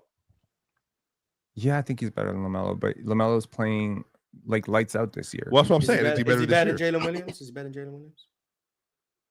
No. Chet Holmgren when he was healthy. No. We got a lot of No, names. definitely. And end of the conversation, we got a lot of names. There's a lot of names. At least 30 players better. Okay. The league is quite talented. Yeah, it is. The league is talented. You didn't even mention Scotty Barnes, and I think that's a conversation. Well, no, I think that's a toss-up. I think that's a toss-up. Don't do that one. Don't do that one. Yeah, just assume he's going to So, say Barnes. Hey, Penn, do you think he's better than Scotty Barnes? No, I don't. Neither do I. Cade Cunningham. So you think No, LeBron he's not. James is He's better? not better. He's way better than Cade. Way better than LeBron Cade this year? bro. Yes, he's way better than Cade. Okay, Wow. what about Tyler Hero? See what Tyler they Hero. did last night? Yeah, he's better than Tyler Hero. No, Hey, he's you think this Scotty year. Barnes is better than No, LeBron? he's not, Ben. Let's not do that. Let's Yes, not do he that. is. I don't even like Tyler Hero like that. Let's not do that. Scotty Barnes is better than LeBron James? You think Scotty This Barnes year? is better Yeah, than he is. Yeah. LeBron? He ain't staying on that. All man. right, He so staying on we that. about to get back to it. Wait, I got a wait, couple I more just- members. What happened, Ron? Where's the end? You didn't even say Hallie. Oh, because we know. Ain't no in hell we saying Hallie. Because I don't want him Ron, to ask hate. him. Because I don't want him Ask to him. hate. Hey, nah. Because over. Not Ox. I'm sorry. Penn is Sengun better than Halliburton? Yes. Okay, there Bro, you go. per 100 positions, Yeah. this guy's averaging 29, 16, and That's 8. not great. Yeah. Can I get Hallie's? That's okay. 29, Per 20 16, and 8. can I You get understand- That's hold on, hold on, okay. hold on. Can I get That's Do Hallie's? you understand this 100? guy's basically a triple-double machine? Like, he That's could not be a great. triple-double machine if he just had guys who make shots. Okay? He made James shots. He'd be Harden nice played too. on a per 100 basis though. If he Why not? made shots, it'd be nice too. Because what do you mean? That would help. Possession. Like, that would help. 29. Well, I'm saying, like, I'm they not don't- gonna they lie. don't just- a 28, game whatever isn't he played said, in shows 100 not good. possessions. 100 That's what I be 28 saying, minutes. Ron. I be saying the same thing, bro. I be like, bro, when people say Now, that, if he I'm said like, per it's 36, not I'm on like, that okay, I can scale. live with it. Hold on. If you're Even going to per tell me... 36, it's not on that scale. Like, it's not. Hey, even has on he that been better than scale. Dyson It doesn't Daniels? matter. Yes. Whoa, Yeah. chill out. Yes. He hasn't been better than Jalen Johnson. And I will stand on that. That Okay. he has No, not I been think better than I Jalen think- I Johnson. think he's better. Y'all You come don't up think here he's lying better? if y'all want to. Stop Y'all the stop don't- the goofy shit, y'all Ron. don't- What? I'm not being I chill. think 20, he's 10, and better than 5. Jason.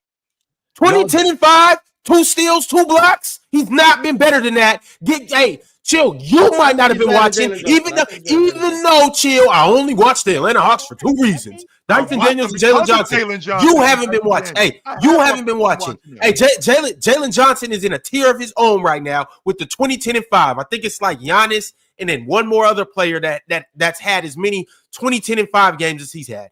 Jalen Johnson has been playing phenomenal. He's been doing things that. Wait, Jalen Johnson averages literally 1 more point this Sengun. It's I not was about about the to point. say that, Mars. It's not about the No, point. because you're saying 20, 10, and 5.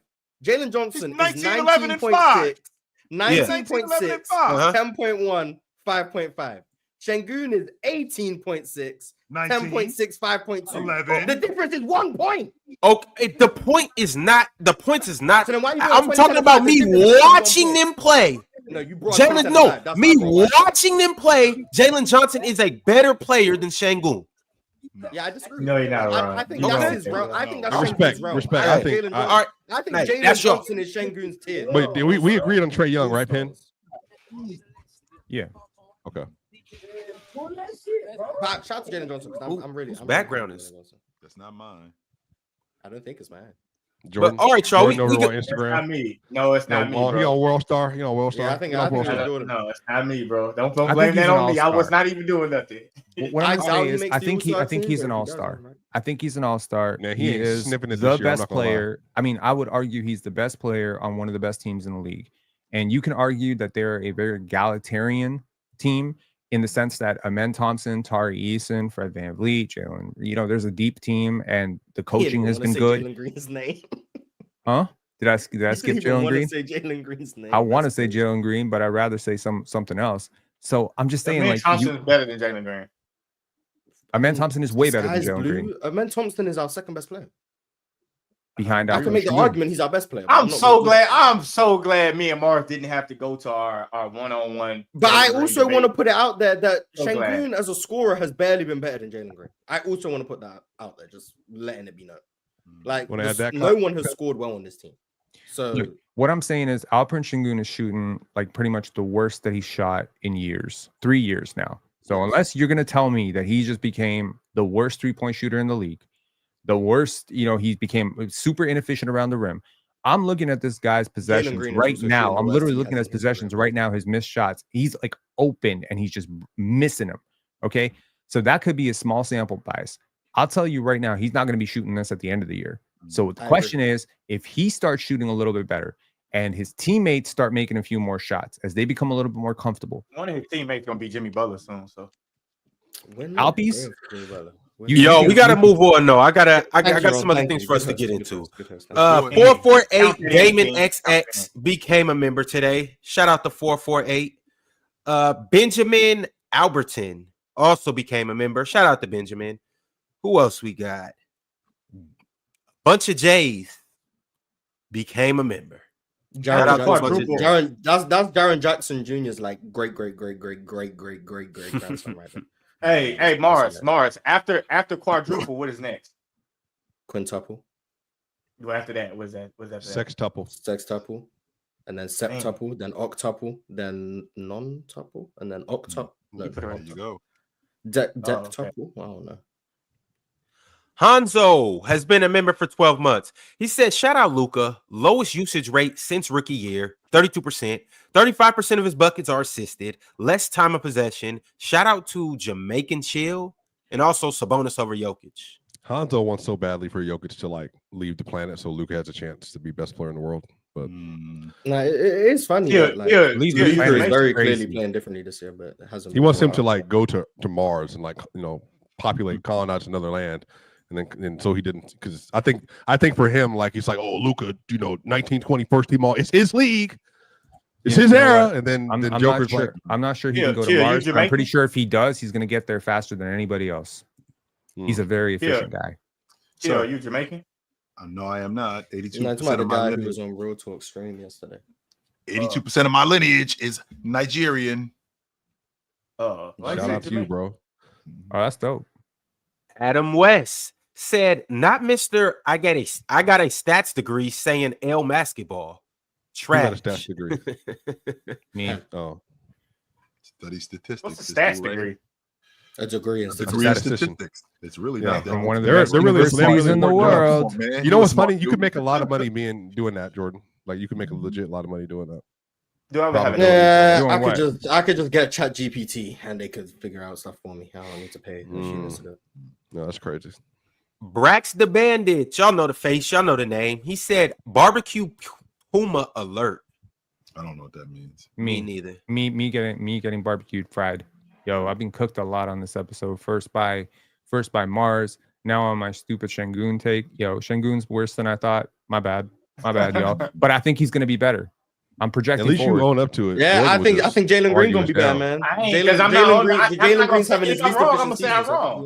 No, Jordan, you got cooked all last week, and you never admitted nothing. I did not get cooked all last. We're not rehashing anything. That Jordan, was Kobe the best player in the world before he won the MVP? Don't do this. I just want to yes or no. Jordan, we're moving on. I'm already standing on my shit. I'm standing on my shit. There you go. Kendall Daniels became a YouTube member today. And specifically, Kendall became a Hall of Famer. You guys should get like Kendall. You guys should become a Hall of Famer. Also, you guys should like the video, subscribe to Player's Choice, and join us on Playback tonight with Chill and Ox.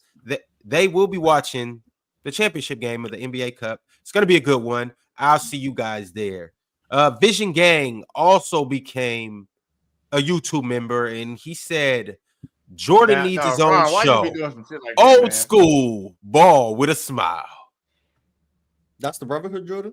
That's what I've seen that. Y'all been going crazy. Hey, shout out to Brotherhood, man. Brotherhood. Hey, wait. Hey, Vision, what kind of show would it be? Give us the details. Come on, Swiper. That's what I'm saying. Stop that shit, Swiper. Run. Stop what? He said you should have your own show. What's wrong with that? That's a W. Chill got his own show. Penn got his own show. Mars got his own show. Ron has his own show. Kent Lipscomb Jr. has been a member for 20 months. He said, as a devoted Spurs fan, number 1, Josh Giddey is good. Number 2, Kings need Walker Kessler. Hashtag Castle Rookie of the Year. Hashtag Wemby DPOY. Hashtag Go Spurs Go. I think Castle might win Rookie of the Year now that Jared's out. Over McCain? Tough injury for Josh Giddey yesterday. Tough injury. Rolled his ankle, contesting a 3. Yeah, but I will say one thing. We talked about rookies. We talked about rookies earlier. And I know we've talked about this player on the panel before, but Jamal Shad put together possibly the best fourth quarter in the NBA last night. He didn't play a single minute going into the fourth quarter, and he single-handedly brought the Raptors back. He posted a 31.3 box plus minus in the fourth quarter. There's quarter box plus Sorry, minus. bro. I'm reading the chat, bro. Well, I mean, he only played. No, hang on. He only played the quarter. I'm reading the chat. Oh, okay. I thought like they had it on. He literally sat the entire game. He played G League the day before. They were down 11. He came back and he spurred a comeback, and he hit the bank three to end the game and got them to 1. That's crazy, man. Like Jamal Shed, I mean, you know, Jordan said like he might be out of the league at some point, and I hear that undersized guards is tough, but I'm really rooting for that kid. He played really well last night. I'm rooting for him too. You're a base product, but I just know that's how that dude just wins. Exactly. That dude just straight up wins. He's the winningest player in college basketball the last 4 years. No, he does. But the problem with that is like those guys typically are better overseas. Those guys are typically better than EuroLeague. Who isn't better overseas? Everyone better. No, overseas. that's not true. That's not true. No, that's not true. The EuroLeague, Kemba Walker wasn't good at all in EuroLeague. The EuroLeague is a different game. I don't think Walker was washed in the NBA.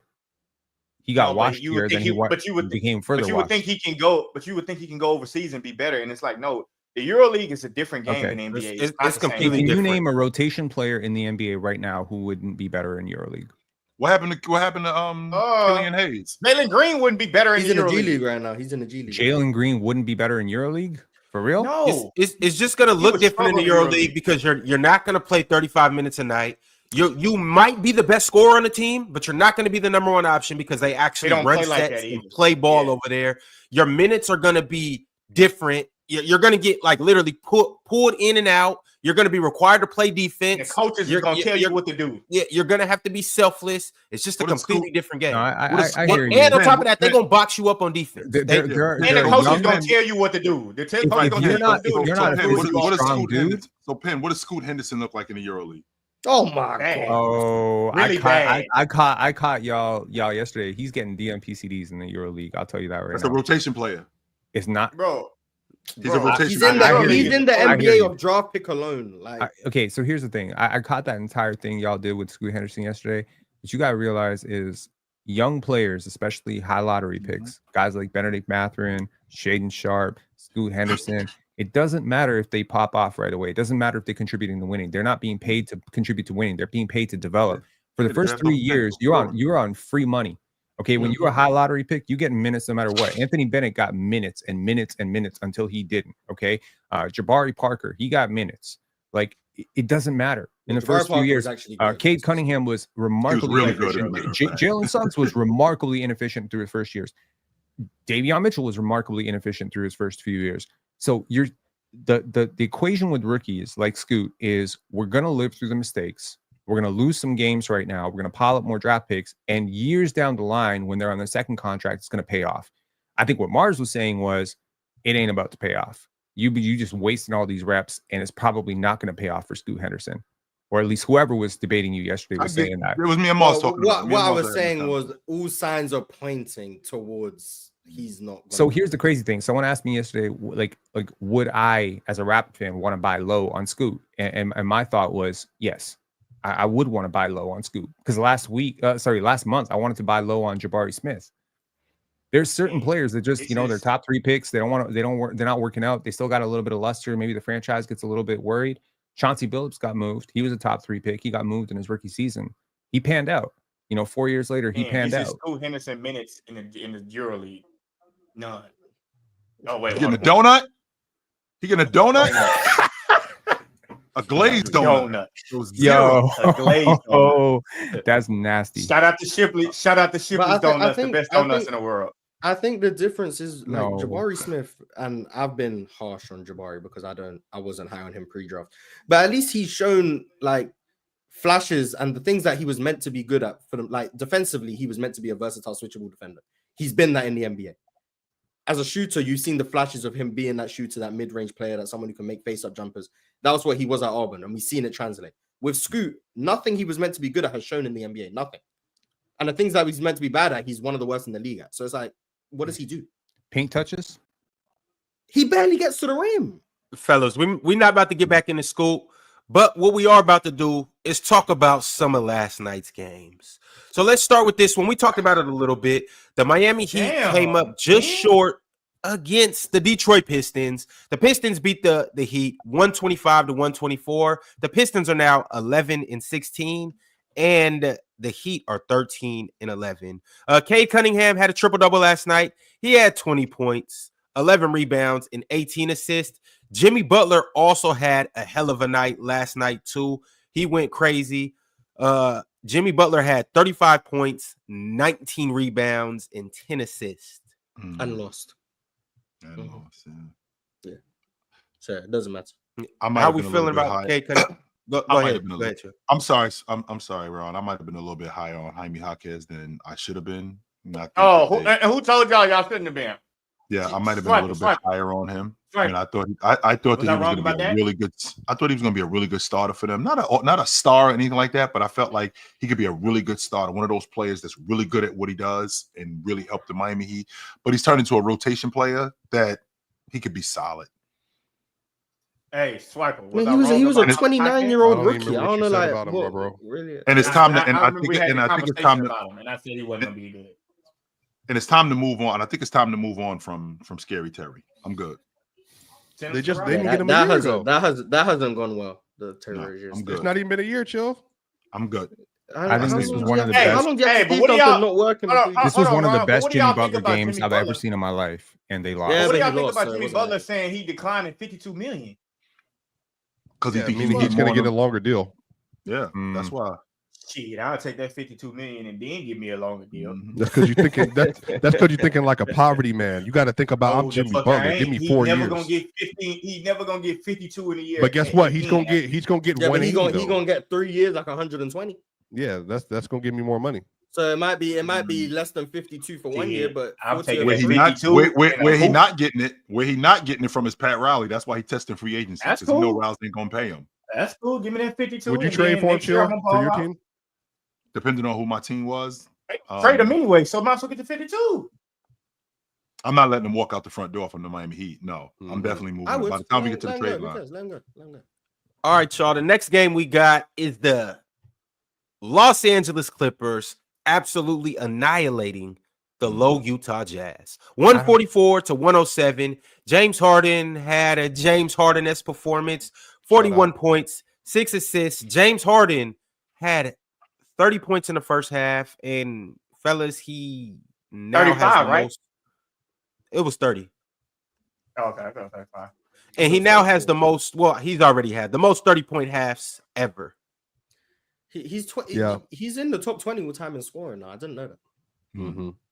Yeah, I watched. It seems like every year. Why did Vegas think this game was going to be close? They thought it was going to be close. The Clippers are on like a 3-game losing streak or something. I don't know. Yeah, right. but James Harden by the end of this season is going to be like 15th in scoring. Like he's going to pass Hakeem. Like, shout out to James Harden. I think he's. I was rewatching that boy got grays in the beards. In that beard, he's 35. Oh, he's starting to come with the gray. James Harden gonna have an all gray beard in a second. I'm not gonna say who, but there's a certain superstar in the league that been putting that paprika in his beard during the regular season. Because I seen the all season film of him. He had nothing but gray, the whole side of his face. And that's what I mean. Let that gray in, man. Let it hang. Let it go. I bet you won't say who it is. I won't. I was watching Ron really quickly. I know we got to go, but I was watching Utah, and I think Will Hardy is a really good coach. I just don't think he got the personnel. Looking at his crew, they're trying to lose. I just don't think he's got the personnel in order for them to be. I told y'all this team was trash. They're trying to get that fair. Yeah, but what I expected was them to do their regular thing of start the season good, start like 11-12, and then go trash. But they just came in. All guns blazing for Cooper. They came in blasting trash. They said that ain't been good. That ain't been working for us all these past few years. So let's just start off blasting. Yeah, this has been a dedicated tank from Utah. I think it hasn't been the most ethical tank, but it's been a dedicated tank. So I'm not holding nothing really against Will Hardy. I'm just interested to see who they trade. I just want to say, Ron, Paul George looked really good last night.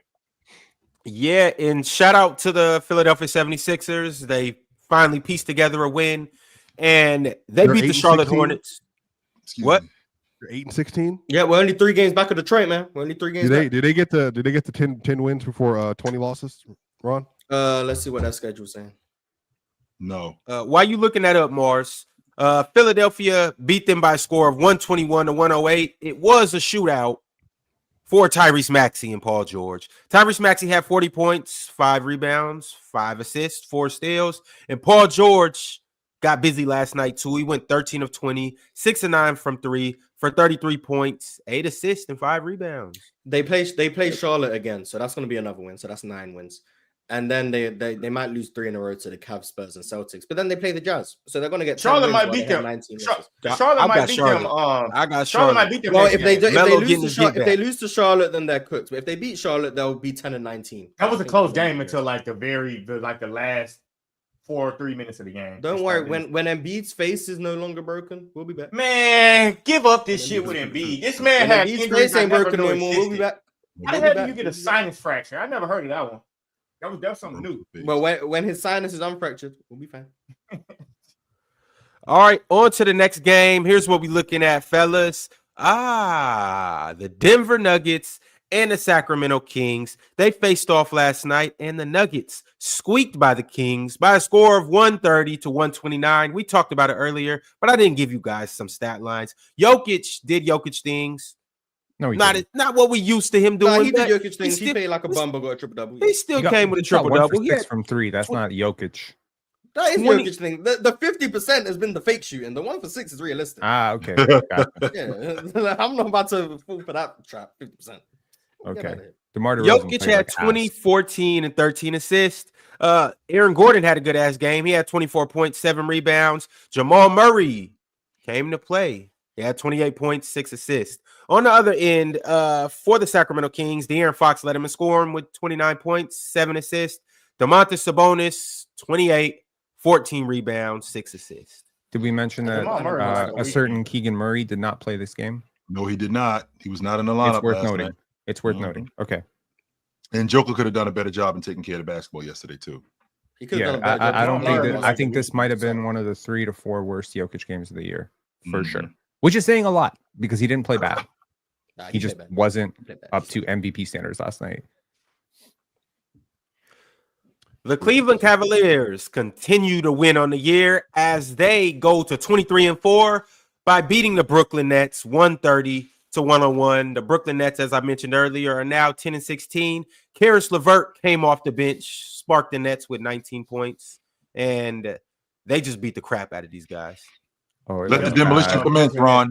I should have locked into that before we did the more with Donovan Mitchell. They're playing. Yeah, you sold on that one. You sold on that one. You ain't even see the blowout. Let the demolition commence because Cam Johnson is next, by the way. So Dennis Schroder is gone. Cam Johnson is next. After him, it'll be Ben Simmons, and then they're going to make a decision on Cam Thomas. But the demolition has commenced. And the last game of the night, we talked about it a bit earlier. The Chicago Bulls beat the Toronto Raptors by a score of 122-121, barely getting the dub. The Bulls are now 12-15. The Raptors are 7-20, and Vucevic had 24 points, 5 rebounds, 3 assists. Story of this game. Are the Bulls? The truth of this game is that the Bulls pretty much were supposed to win this game all the way through. It was up until like the last second. If you look at ESPN's win probability, at no point did the Bulls have, like after the first quarter, did they have a lower win probability than 75%. This was not a close game. People looking at it might see, that must have been close. It wasn't close. But shout out to RJ Barrett and Grady too. RJ Barrett had 32. Are the Bulls going to keep? Knows how to raise his trade. Going to keep all their guards, Ron? What'd you say? Are the Bulls going to keep all of their guards? No, they're trying to trade Levine and they're trying to trade Lonzo. So that's 2 of them they're trying to go. Lonzo did not play that well last night, but he had he hit that 3. He hit that 3. He did hit that 3, and he had to step up in place of Josh Giddey. If that Josh Giddey injury is serious, I mean, I suspected it's not. Jakob Poeltl also got injured in that game. That's another guy. I still think Lonzo's been good. He has a groin injury. He split. He did the splits on a wet spot on the floor. So. Last night, like 20. When you were young, he was closing out on Grady Dick and rolled his ankle. Man, when you were young, you could do that and be straight. shit, when you start getting in them late 20s, that shit over with. Yeah, ain't no such thing as doing that. Man, yeah, Mars, I'm pretty sure you bounced back from shit. Was last night Lonzo's high in minutes on the season? He played 23 minutes. He played like 23 minutes here because Giddy got hurt. But I think Lonzo's been really good defensively. Like he's come back and he looks Lonzo-ish defensively, which is nice. So have you figured out whose knee he got? Blown by on Grady Dick. That ain't happening to Lonzo Ball. I said Lonzo-ish. So did you figure out who? Mars, do you know who knee he took? Like I said, he got Will Chamberlain's knee. That's what he got. He got Will Chamberlain's knee. He got an explosive knee. Yeah. They need to take the other one and give it to Kawhi. All right, so I'm gonna dive back into the super chats. Gandhi KV2 said, "Does Draymond Green win any defensive awards between 2000 and 2009? DPOY, all defense, steals, blocks. This should spark a debate." Yeah, he makes some more defensive teams. Yeah, for sure. He beats Marcus Camby in 7. Well, it depends. It depends how good his team's defense. I don't know. Marcus just Camby. off the straight. Like, Marcus Camby shouldn't have won it, but like, it depends because the 2000s was like the era of like, if you lead the league in blocks, you're probably going to get a defense player of the year. So like, Draymond was never the game was played more inside, but the game was played more inside. That's why. Yeah, but from 2000 to 2009, Mutombo won it. So Alonzo Mourning won it, Mutombo won it, Ben Wallace won it 4 times, Meta won it, Marcus Camby won it, Garnett won it, and Dwight Howard won it. Which one of those guys comes off? Well, Marcus Camby shouldn't have won it, but I don't think Draymond. He's the only one in that group, Mars, who his defense wasn't in the top 10. He's the only one. But he led the league in blocks, right? But he led yes, he did. Yes, he did. Now, Camby was very important for that Nuggets team. I mean, yes, it depends how good the team defense Draymond is on is. That's what it depends on. Like, I don't know what team he'd be on. I don't know what his personnel would be like. Like, it's hard for me to say, oh yeah, he'd win defense player of the year. I think he's a better defender than some of those guys. But 2004, 2005, Larry Hughes was a first team all defender, which is crazy when you think about it. Hughes is a good defender. No, Larry, that's not crazy. He's all right. What did Theo Ratliff win one? He didn't win one, but he's made with defensive teams. He made like 2 or 3. Did he? What's the highest he finished, Jill? Can you say? Jordan, you telling me Larry Hughes the highest he finished? That was the year he was. I thought he was going to win defensive player of the year that year, Mars. What year? And then he got traded to. Was Larry Hughes a better defender than Andre Kirilenko, Tayshaun Prince, Jason Kidd? No. Was he better than Dwayne Wade? Not no, because he. Okay, well, in 2004, 2005, he made first team over all those guys. So that's to me. I don't know, but I don't know. I know Larry Hughes had an era though where he was an elite defender. Right, Dwayne Wade has some responsibility. So LeBron had help. But I think it most so aided. To be fair, I think it aided because he was with LeBron though. Okay, in 06, 07, Raja Bell made a first team all defensive team. Raja Bell was a good defender. He was a good defender. He wasn't Draymond Green. Okay, in 2007, 2008, we have Raja Bell making a second team all defense, Shane Battier making second team. Again, these are all guys that I think Draymond is a better defender than. Draymond is a generational defender. Draymond is a perennial first or second team all defender in that entire decade. I agree, but I'm saying like it's kind of hard to make that argument. We're talking about this era. Like the game was played so much differently 10, 12 years ago. It works in Draymond's favor. I think Draymond's even more. No, it doesn't, Penn, because he's got to now deal with guys like Dirk. He's got to deal with getting his ass put on that block.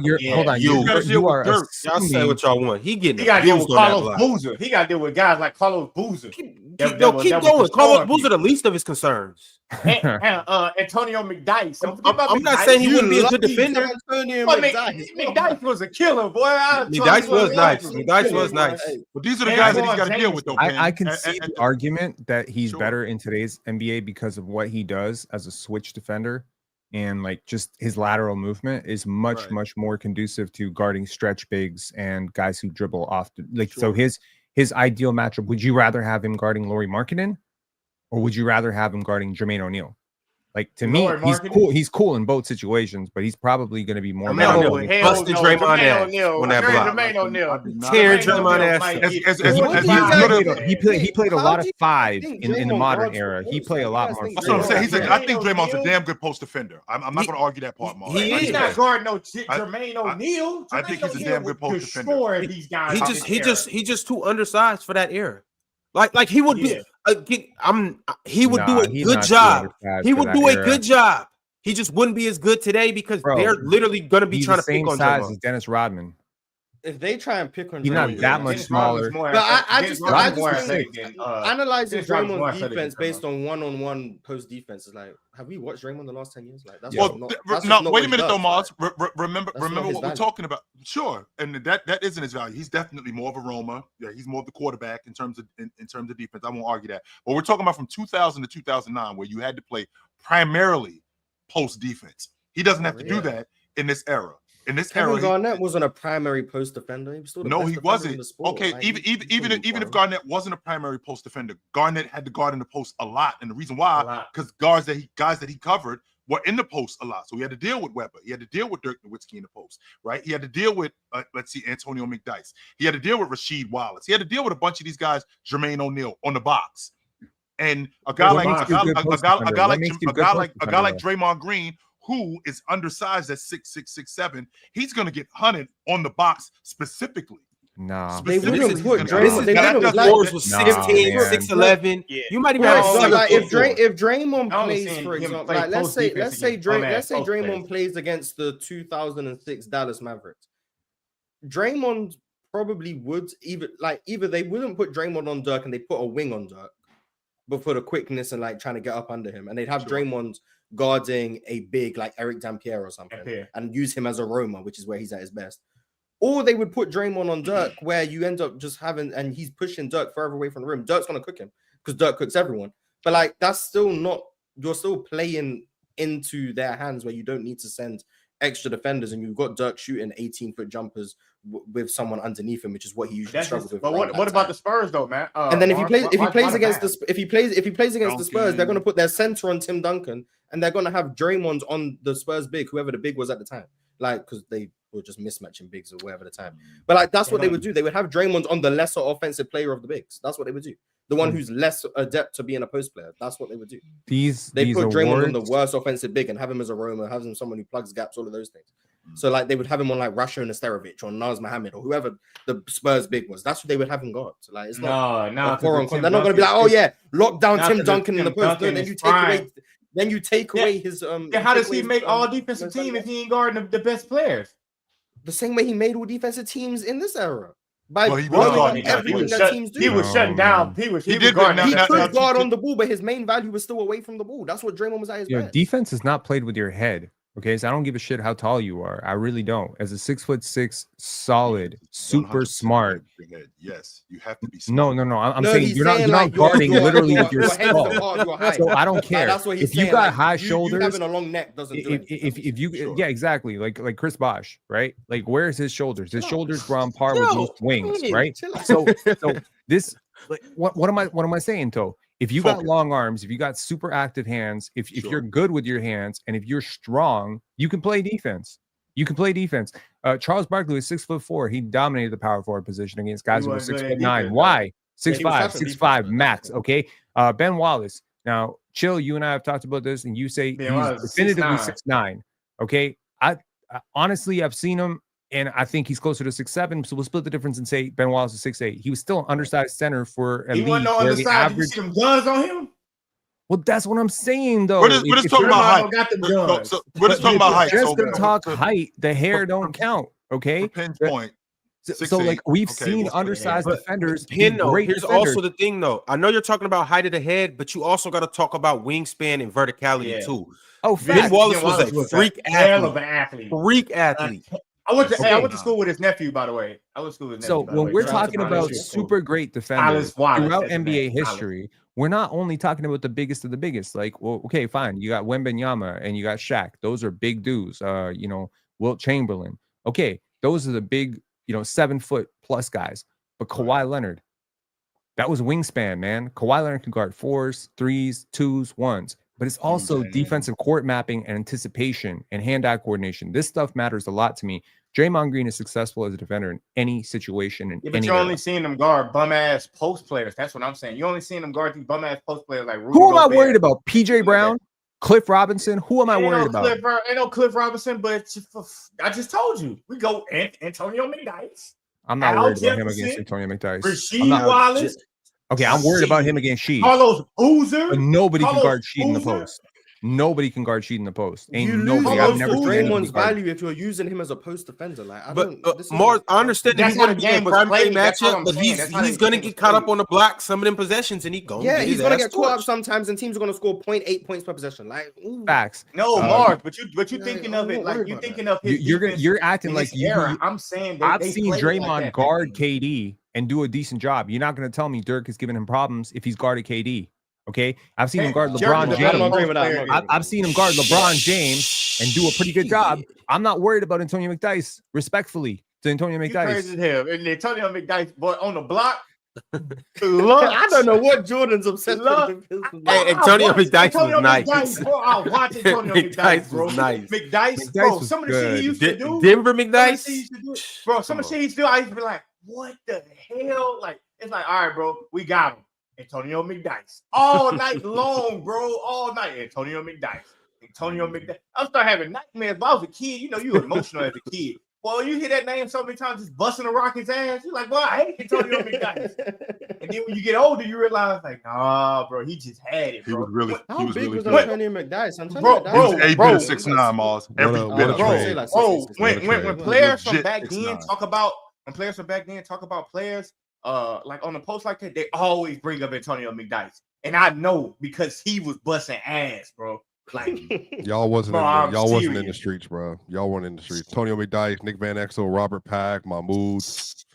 Shout out, Whatever. man. The good old days of Denver basketball. Did you like them Yeah. jerseys, Mars? Have you seen them? I like. Interesting. Those like the them maroon blues. mid chill. 90s, early 2000s. Denver had some. We used to get them joints from the Dare program for free. For free, chill. Free tickets to the game, chill. It's because Look, wasn't yeah, I nobody was buying them living in punk New ass York, but I jerseys. was a It's huge very much Portland like the Trail Nets. fan. suck. Nobody want them jerseys. Yeah, they were That's terrible. how- Still don't want swipe- them jerseys. To swipe his point, Ron, that's how I was able to see Dominique Wilkins. That's how I was able to Right. see Doc. That's how I was able Yeah, to see look at him Detroit being a capitalist. Well, that's over there. different though. That's different. I'm talking That's about why. Denver Because- specifically. Nobody want those That's what I'm jerseys. saying. The Oh, reason okay. why is because the Nets You've suck. never seen a So, championship in you your know, life, they was, by the way. They was giving away tickets because that's how I was able to see those teams because the Nets was garbage. You'll never see one. You know, watch Seattle and never gonna have an NBA team. All right, bro. Ah, He's not. I swear he's not coming back up here. Hunter sent through a super chat.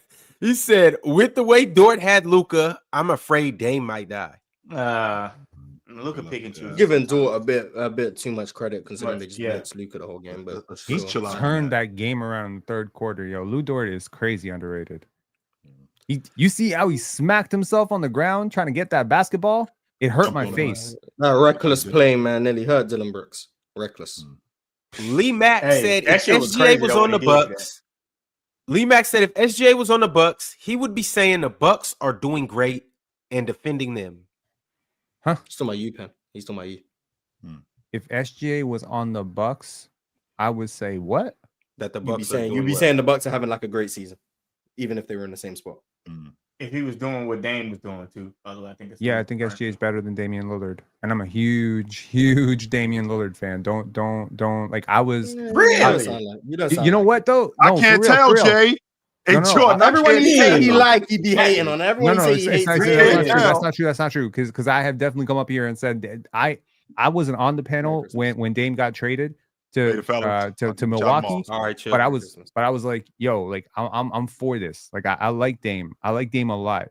Like I would actually say I'm closer between him and Steph Curry than most people are historically. Yeah, that's because you hate Steph though. So that's I don't hate Steph. No, you hate Everyone Steph. we You hate disagree Steph. with, we don't hate. Okay, I can be No, like, no. you hate said Alperen Shea better than Sengun. You hate the Steph. Rockets. You hate Because you know what, Mars? You hate Steph. I You hate picked the Steph. Rockets. I picked the Rockets to win when you picked them to lose, and they won. So you hate the Rockets now. Congratulations. And then I picked them Okay. to lose to OKC, and I was right. Well, I picked them to lose to OKC too. So I'm 2 for 2. You're Yeah, 1 for but 2. you hate Steph. You shooting Shaq percentages. I'm out here shooting Steph Curry percentages from the free throw line. Come on. You hate Steph. Like, You spin it. I don't hate it. But I will say this.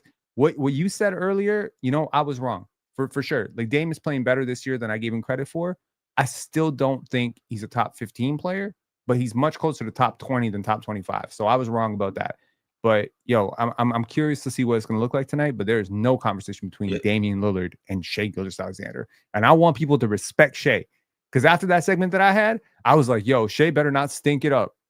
And in that first quarter, he was struggling hard. But in that third quarter, fourth quarter, he really showed people why he's a top 3 player in the league, man. I mean, we know Shea one of them ones. Like, no ifs, ands, really ors. good. He just not like Steph Curry, but he really good. But why don't people respect him the way they respect Luka? Why don't people put him in that conversation? I mean, if someone said Luka's better than Canadian? Steph, we disagree too. Well, I would disagree. I don't know. Let's keep Steph out of this though. And I mean, we late in the show, so we can't really get into it. But like, Shea and Luka is a legit conversation right now. Legit. Guys been waiting for Luka to have a slow start to the season. No, I've been waiting. I've been waiting for Shea to play at this level, and he's doing it. Shea gets better. You guys just forgot the level Luka was playing at is on that literally DeMar 5 months DeRozan ago. timing, right? Where he's gonna get better every single year. Whereas I'm, legit. Like I respect Luka, I respect Jokic, I respect a lot of these guys. I respect Embiid as basketball players. These guys ain't like climbing the way Shea's climbing. Like the trajectory is different. They might have started out way ahead, and they did. Let's just be honest. Joel Embiid, top 3 pick. Luka, top 3 pick. These guys all started out ahead. Shea, where was Shea in year 4?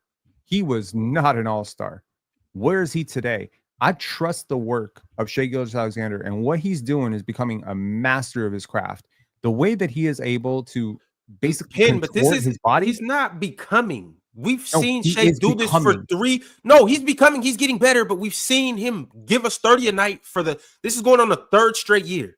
We are watching players. Shea has been doing this. Well, he's been doing this. What am I saying? When people show you who they are, believe them, right? This guy is a guy. There's certain players in this league. We have seen it. Paul Pierce, right?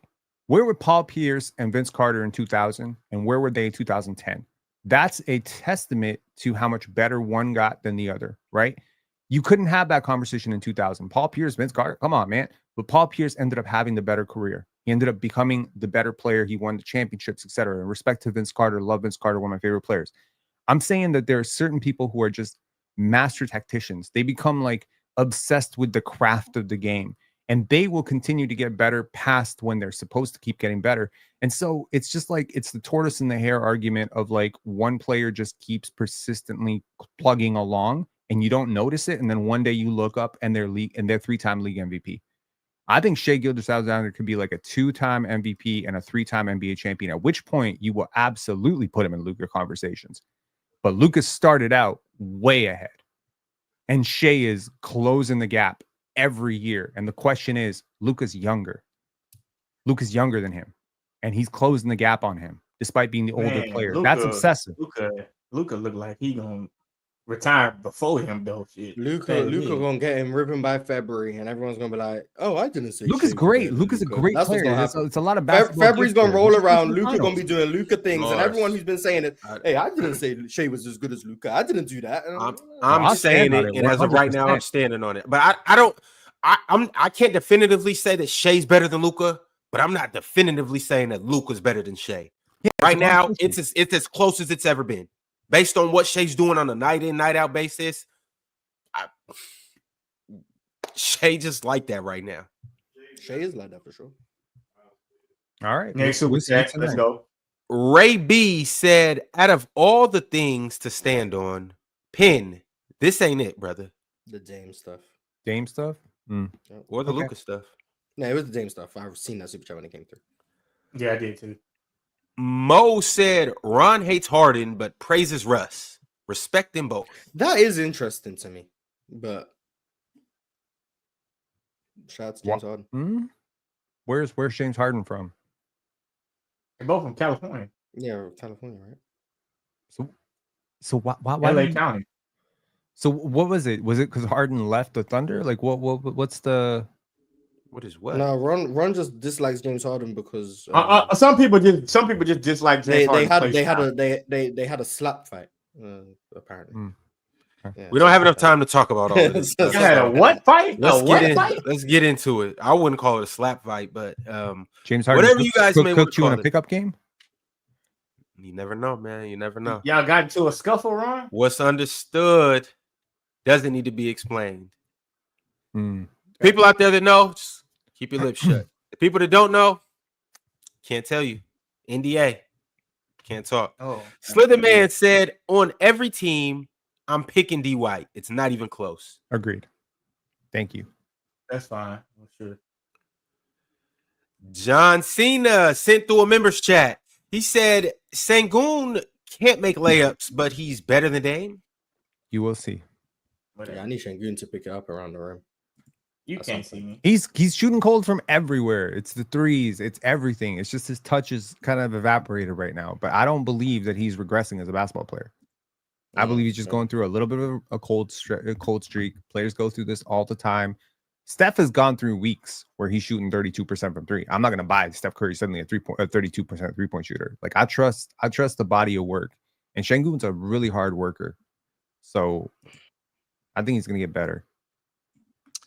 Drink More Water said, you guys been paying attention to Cat's rebounding. He's currently leading the league with 13.9 and has 106 total rebounds in the last 6 games. Yep, it's because he doesn't defend Cat's the rim. always been a good rebounder. Still one of the worst rim protectors in the league. So it's kind of simplifying everything, right? When OG and those guys are playing defense, you're forcing a lot of misses. You're not really contributing to the misses. You're getting a lot of rebounds. That's why I don't overrate rebounds. Mo said he's not washed. Dub Harden and Dub Show. Dub Harden for sure. He's not washed at all. Dub Show for sure. Like the video. Julius Irvin said, I'm pushing narratives. K better. K's been good. Not better.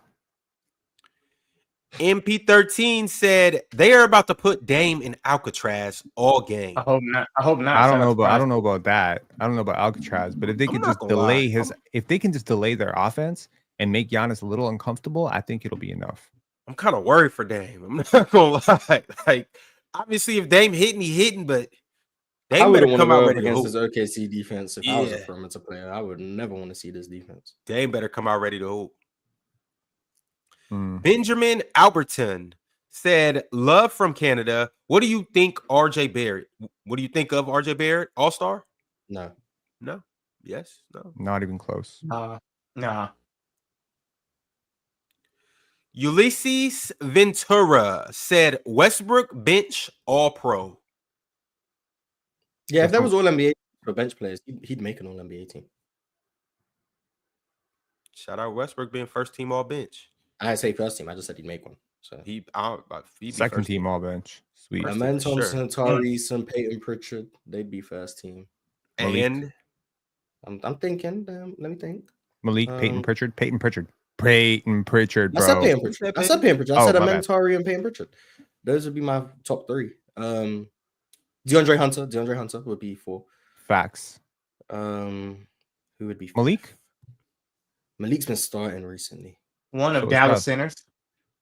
Oh yeah, one of the Dallas. Man, all right. Daniel Gafford. I don't know. Is Daniel Gafford? Karis LeVert. Holy shit, yes. Karis LeVert's been amazing. I might go. You're gonna say everybody's better than him. No, I said he's second team all bench. Pritchard, DeAndre Hunter, and Karis LeVert's a good first team all bench. Yeah, after Westbrook.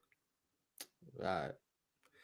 Julius Irvin said, chill, stop with this Mobley logic, man. He's mid.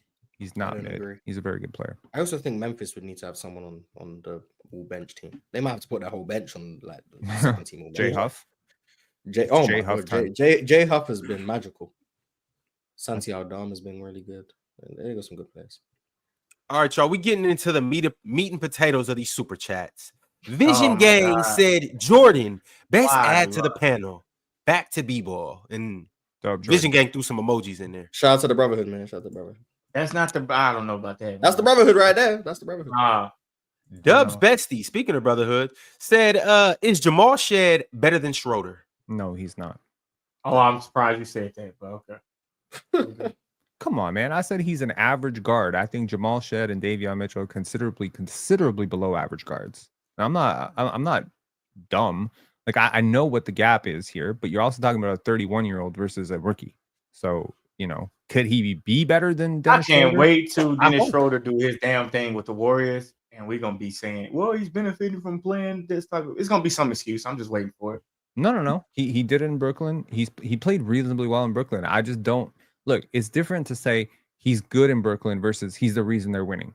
I don't think he's the reason they're winning. I think he's one of 6 reasons they're winning. and he's getting a lot of credit because the numbers are good. But it's like the attempts are, the usage is up. Like, I don't know, man. It's like it'd be just as easy to make a case that they're winning because of Cam Thomas or Cam Johnson or Nick Claxton.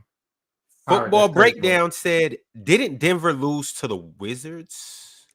Did they? Yeah.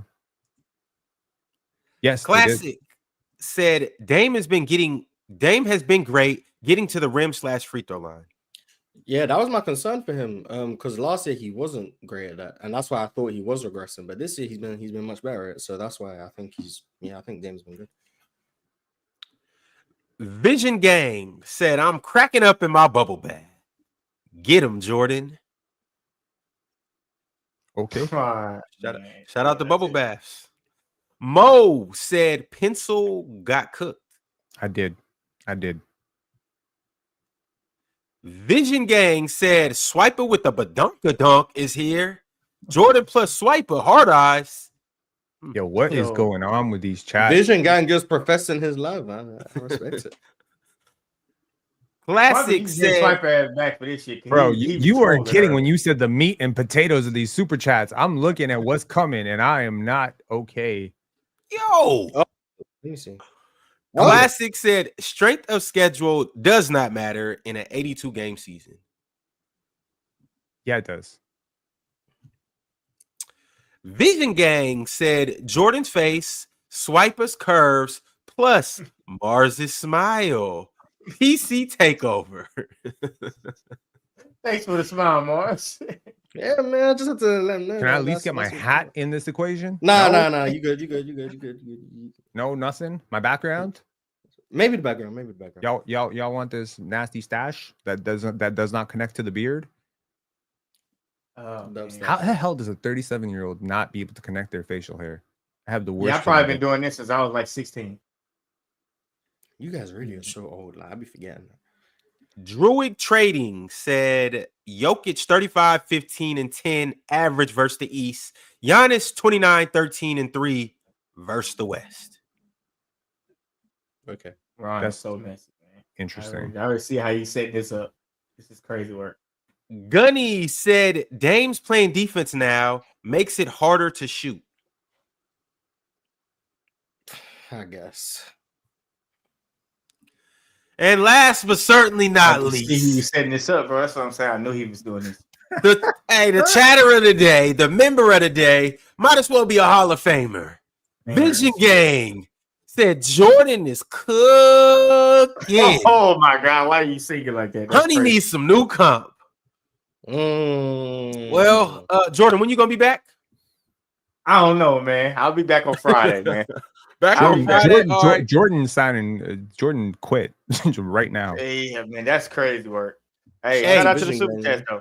Jordan and Penn, I'm gonna see you guys on Friday. We got something very interesting to talk about. I'm on Friday. I'm gonna need you on Friday because we have something very interesting. Don't even ask about it. And I need both of you guys here on Friday. It's gonna be a good episode.